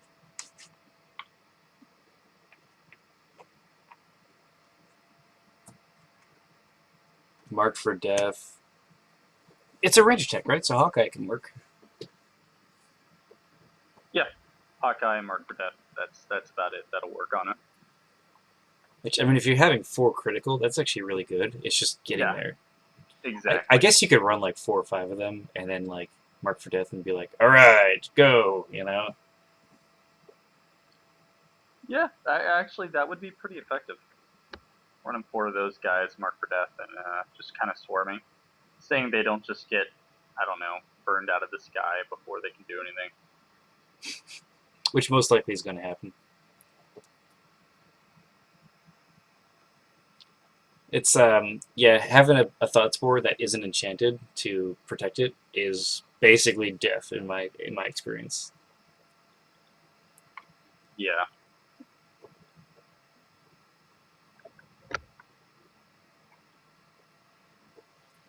Yeah, so anyway, Gator Toughness gives it 1 armor and 2 life. So it gives it, it pulls up to 1 armor and 9 to life total. And what I like about that is that usually you use a Fireball to just like, or something like that, a level 2 attack spell to kill a Thought Spore. But if it survives that one, which the Gator Toughness does allow it to, usually it takes another attack spell of some sort to kill it then. Which, letting them use those actions and those attack spells on one creature, I find very useful, especially if you get at least another spell off from that Thought Spore. And the Dissolve going down on the Dancing Scimitar, good choice. That gets rid of that defense, so the Devouring Jelly is now more open. And let's see how Titan's going to respond. Force Push on his Jelly. Okay, there it goes. It's not the zone, so he's no longer hindered. He's probably going to run up. Or just actually, I guess it would be safer just to move 1 space up. That puts him out of range of everything, except for the wizard. Oh no, is he going to move him up 1 square? That's what he wants to do. Yeah, looks like that's what's going on here. You can Force Push Uncontainable, right? What's that? You can Force Push Uncontainable things, right? Yes. Yep. So since he's pushing him up, that leads me to believe he's going to run straight at the wizard. He might just be trying to kill him.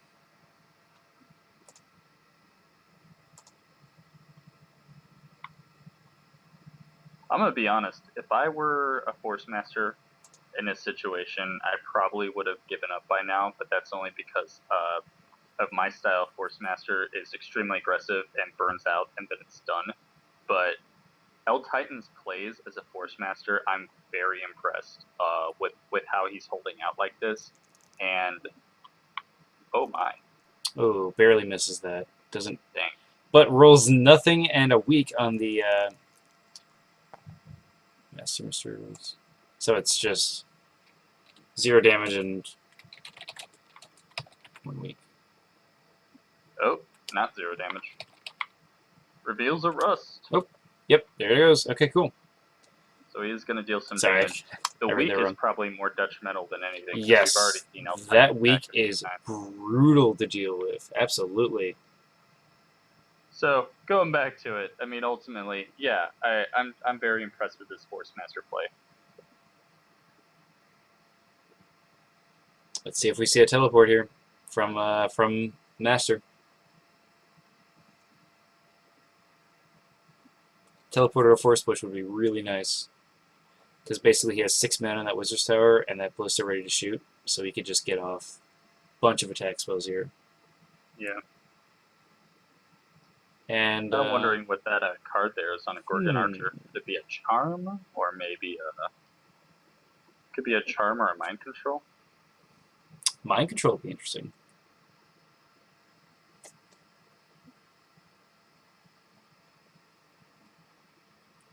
And you know, it's actually really interesting to compare this Force Master to Henry's Force Master that we saw in the last game, because one of them Completely different. Oh, Seeking Dispel, no. Oh, he planned for it. Oh no! Oh jeez, that Well is so done. brutal. And man, that's one of those things where like you always have to fear Seeking Dispel, especially against the wizard, and you know it catches everyone. Just getting like your enchantment just completely ruined. And the thing is, Titan's probably kicking himself now because he could have revealed it. Yep, right before creature action. Yep.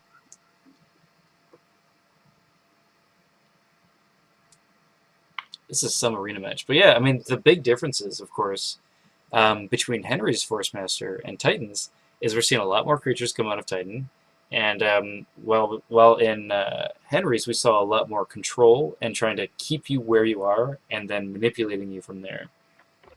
I'm actually pretty sad I missed that match because I was particularly interested in watching that one, not because Sharkbait was involved, because I don't like that guy at all.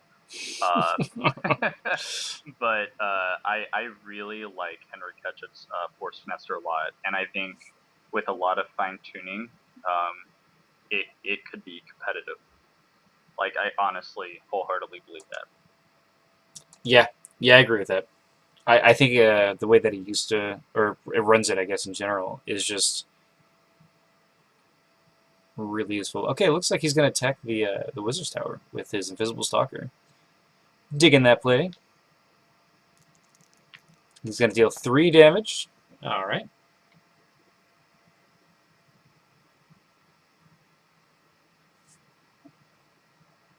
I mean, if that Stalker kills that tower, that's really nice for him.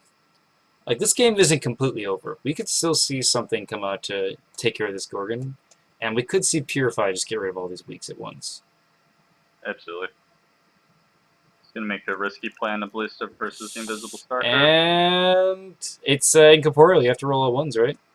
So yep, all Yep. 2s. No damage. Or 2 critical No 2s. damage. Normally is devastating. Instead, it does nothing. Oh man, Harsh. I love incorporeal. Could you imagine a creature that has like some armor and ethereal somehow, and so the only way to hurt it would be Oh my god, that would be so mean. ridiculous. That would be so mean to do. It's a good thing it states that you can't gain armor if you're Looks like he's ethereal. going to take 2 more damage. That is going to kill him. From the Wizard's Tower. A Hurl Rock killing an incorporeal Stalker. Looks like the Force Master is on her own. Can't even mind control a friend. Can't even mind control a friend. I just wanted a friend. I've had to deal with talking to brains to brain. time. Floating brains. Floating brains. They obsess about one topic. Because you bind one spell through. That's the joke. We have a little bit of a question from Halogen saying that he couldn't attack with the Conjuration because it has to be before or after creature action. The Jelly hadn't taken his action yet. is. All right. Because the jelly moved one right. Yeah, so if that jelly wasn't around, it would still do it, which I think Eltitan forgot the jelly wasn't around. Sadly. That would make sense.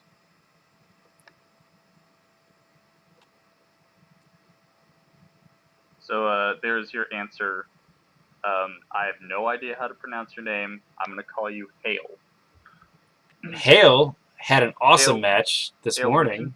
Widgeon, Had an awesome match this morning. did he? Brutal I match. missed so many good ones. I can't wait to watch that match. I actually didn't see it because it was at 3 a.m. here. But, man, I read the report, and I can't wait to watch it. Looks like he's going to take care of that regrowth belt.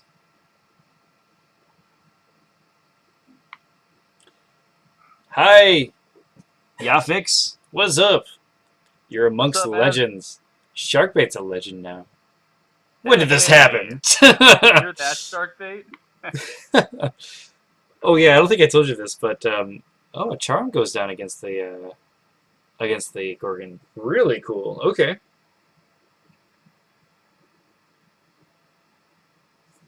Understandable. If you can't have a friend, you might as well just have a Make them neutral non-enemy.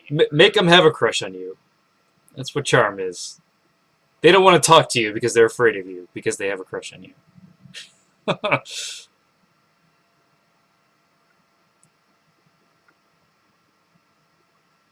Gorgon Archer going to attack the Mana Flower. If it can't attack the Force Master, it might as well attack something. For 1 damage. Ooh. Regenerate No, 2. I can see the only way that Ten's going to pull this off right now is either he has a lot of curses and he's going to be able to direct damage him to death, or he has an elemental wand out and he manages to just focus on on ranged attack spells to deal out the necessary things. Are we going to say teleport? I guess, yeah. Alright, so the Wizard's going to run in and also zap the flower. He's basically at this point dealing with some conjurations while at the same time trying to pin the Force Master down. Yeah. Yeah, which if you look in the available cards, looks like Titan has 23 cards left in his hand, and Mystery has 37 cards left in his hands. That could come down to something around there. Before the punching match begins. The punching match. And there goes that flower. Speaking of punching, he punched a flower to death. Which, I don't know if you realize this, but the Mana Flower is zone exclusive, so he punched a giant flower to death. We did talk about how big that flower would have to be. Looks like we're going to have an Arcane Zap go against the Force Master, and the Force Master's going to roll defense. Man, that Arcane Zap is apparently the most predictable thing, because every time the Force Master's like, deflect, I got this. Maybe that's the downside to playing Wizard now, is that if you're playing a Force Master, you always know they're going to Arcane Zap, and thus you always dodge it. What a great... Right? That's what a how great it works, weakness. right? What a great weakness. States in the Wizard's card, if the Force Master dodges this ability, it automatically succeeds. Oh, man. That would ruin the Force Master.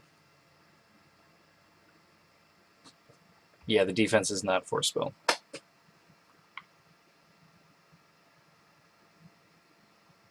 But the Force Pull is, and that's why it's good. The Force Pull is, yep. Actually, I'm looking at the chat right now and they talk about legendary people being here. Sharky, there is actually another Sharky that we met. And you guys in the Sharky clan now. Shark Clan. Take him out of it? Or am I wrong? The defense is enough, if I read right. Did you always take him out of it? No, he hasn't done it yet. The Rust is in Necromancer. Necromancer versus Druid. Unless I'm wrong. No. No. I'm not. Rust is in Fortune Fire. Oh, it is? Yeah. Ah, yes, you're right. You know, that's like the first time I've been wrong on a card. That saddens me. That means I'm starting to get old. That's what it means. I've forgotten one thing. I'm old. Yeah, we should have Sharkbait versus Sharky and see what happens. A paradox. Ooh. And he's going to replace his chitin armor with dragon scale armor. Kind of curious on that. Alright, if Sharky and Sharkbait face each other, though, they have to play identical builds that somebody else makes for them. Oh my god, yes. I would love...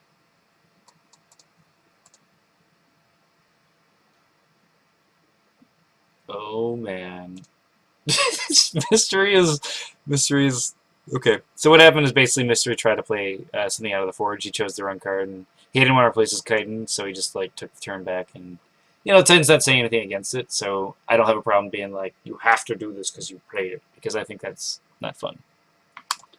Yeah, I mean, the way I look at it is if the other player is being strict on it and it's the tournament, then, Then, okay, it yeah. has to stand. Yeah, As exactly. long as they're both cool about it, that's fine. Yeah, exactly. I don't mind it. I'm okay with that. And, I don't think it's a dick thing to try to just be like, you did it, sorry, because it kind of makes you just have to think about it more. Yeah, man, it's tournament level thought. It makes sense. Yeah. Okay, he's going to pass. All right.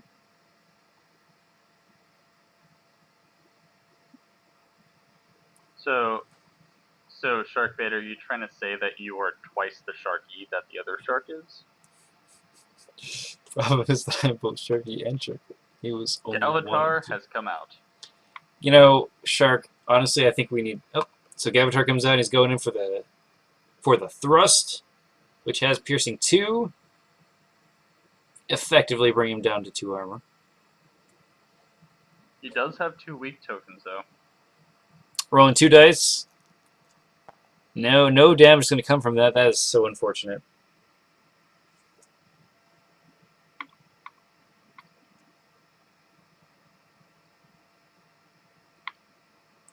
Oh, man. Kind of a bust of a move. That's sad. Sharkbait, I think we should have a match between you and Sharky to determine who deserves the nickname Sharky. Ooh. Hey, Sharkbait, do you feel like we should go train the other guy? Yes, we should. Be We like, should train the hey, other guy. Hey, we're going to make you, you know what? No. Let's have Nick train the other guy. Nick will train the other guy, yes. Yeah, so Nick will train him, and then he'll beat Sharkbait, and then Sharkbait will just disappear. It looks like he's gonna do 3 damage to that mana flower. You gotta do something with those that ballista, I guess. If both Sharkane duels. Sorry, that made me laugh. If both sharks are put into a tornado, who would do more damage? I think we should have the audio from the movie Sharknado in the background while they have their duel. It'll be great. And a Gargoyle Sentry comes out for the wizard. Man, those extra creatures are just going to start stacking up against him. Oh yeah. This is actually the kind of position that a lot of Force Masters will find themselves in. And unfortunately, he doesn't have a lot of defense to back it up, but I remember in the very first tournament, or not the very first, but the first tournament that was where you could bring your own spellbook, and I was running a Force Master. At one point, I was surrounded by literally 5 medium-sized creatures, and I felt completely comfortable. Just I can deal with all these guys. It's fine. Yeah. What do you have? Force Orb, Force Field, your Deflect, maybe Dancing Scimitar, all that stuff, and you're just meh. All stuff. Maybe 2 armor. I would occasionally Charm or Mind Control one just to kind of alleviate some tension. I think that's how the Force Master is really meant to be played, honestly. But I think as expansions come out, you start seeing things like Surging Wave get more popular and stuff. You start really seeing it change a lot. And in this solo meta, it's really hard for the Force Master to still work. Absolutely. I mean, they're as you said, certain cards like Surging Wave are just a direct counter to everything the Force Master's about. Yeah. Yeah, and the best way I can see of dealing with that is just force field. Yeah. L10 is really done. Really done. He's done. Really done. Please hurry. L10 is getting a little bit impatient, I think. Of course, Right. I mean, Mystery's looking at 36 cards, while Titan has 20, so it's like one of those, like, there's a lot less options. Oh man, no joke. Okay. So the enchantment goes down on the Force Master. Titan probably trying to buff himself. Maybe it's a Bear Strength or something like that. Yeah, it's a Bear Strength. All right. And he's just going to try to hit the Wizard. Not seeing Voltaic Shield come out. Interesting choice for a Mystery. He might be forgetting it. I don't know. Whatever. Is he going for the double strike? If he does, it's going to be 4 dice and then 2. Woo woo. Oh no, attacking him with Rust. Alright. So it's going to be 4 dice, piercing 2. 2 critical. There it is. Alright. Bear Strength paid off. Boot check, will there be a match after this one? Right now, we don't have any scheduled matches for the rest of the day, unless someone contacts me. But we might be streaming after. I don't know, Shark and I might play some Intangible, you're welcome. Also, of course. I don't know how busy you are today. If you want to play some Mage Wars. Yeah, I'll probably take a little break after this and then jump on in an hour or 2. That makes sense. I should probably actually make lunch sometime, but... Yeah, you should probably eat. I've been streaming for... let's see, this is almost a 2-hour game, and the last game was, I think, 2 hours as well. Or 2.5 hours. Maybe it was longer. I don't know. Alright, Gargoyle Sentry swinging into the Force Master. I hope that helps, Puchek. I'll try to keep posting times up for when tournaments are. Yeah, I think the Gargoyle just needs to... I honestly think that what needs to happen now is just as much damage as possible. Needs to go on the Force Master. Mastery Mystery reveals a decoy. Haha! Probably because every time he's been attacking, he's been getting that prompt, and he's like, just go away. This is just annoying me. The automation is a little weird when, like, I'll attack and then it asks me if I want to reveal my own Brace Yourself. Ooh. Shark, calling you out, Intangible. Uh-oh. Oh, man. And we see another Gargoyle Sentry come out. This is just speaking I want to kill you, and I'm just going to try to deal as much damage as possible with creatures.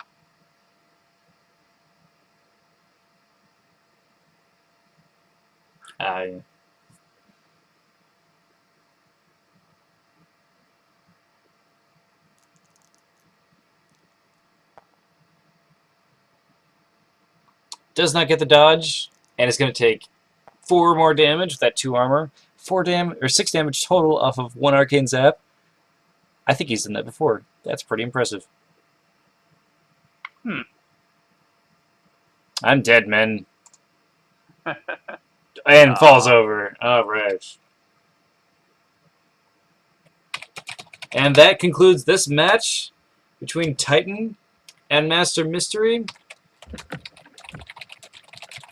And I hope you guys really enjoyed that match.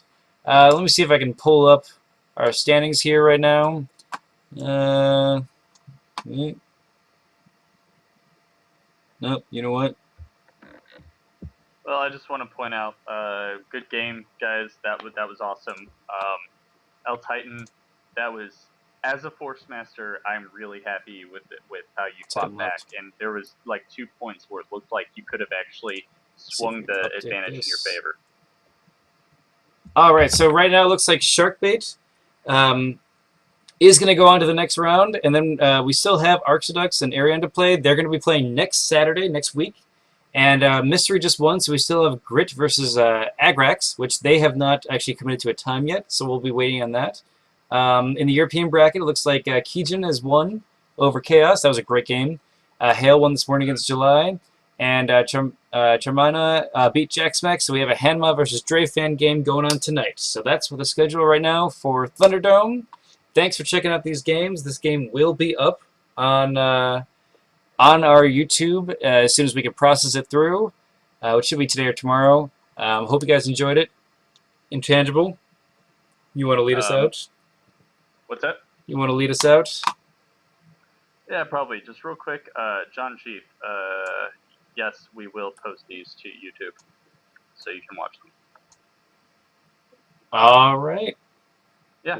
Anyway. Well, if you guys want to know when we are streaming or when we post our videos, feel free to subscribe to our YouTube channel because we're streaming all the time and we're always posting videos and it's a blast. So are we gonna be jumping back on later? Probably. Yeah, you know what? We'll play some amateur matches. Shark, Intangible, maybe Puddinhead will join us. Want to just say in 45 minutes? Are you calling us all amateurs? Well, Yeah. bye guys. See you guys later. No, seriously though. 45 minutes? Sound good? Yeah, it sounds about good. Okay, cool. Let's do it.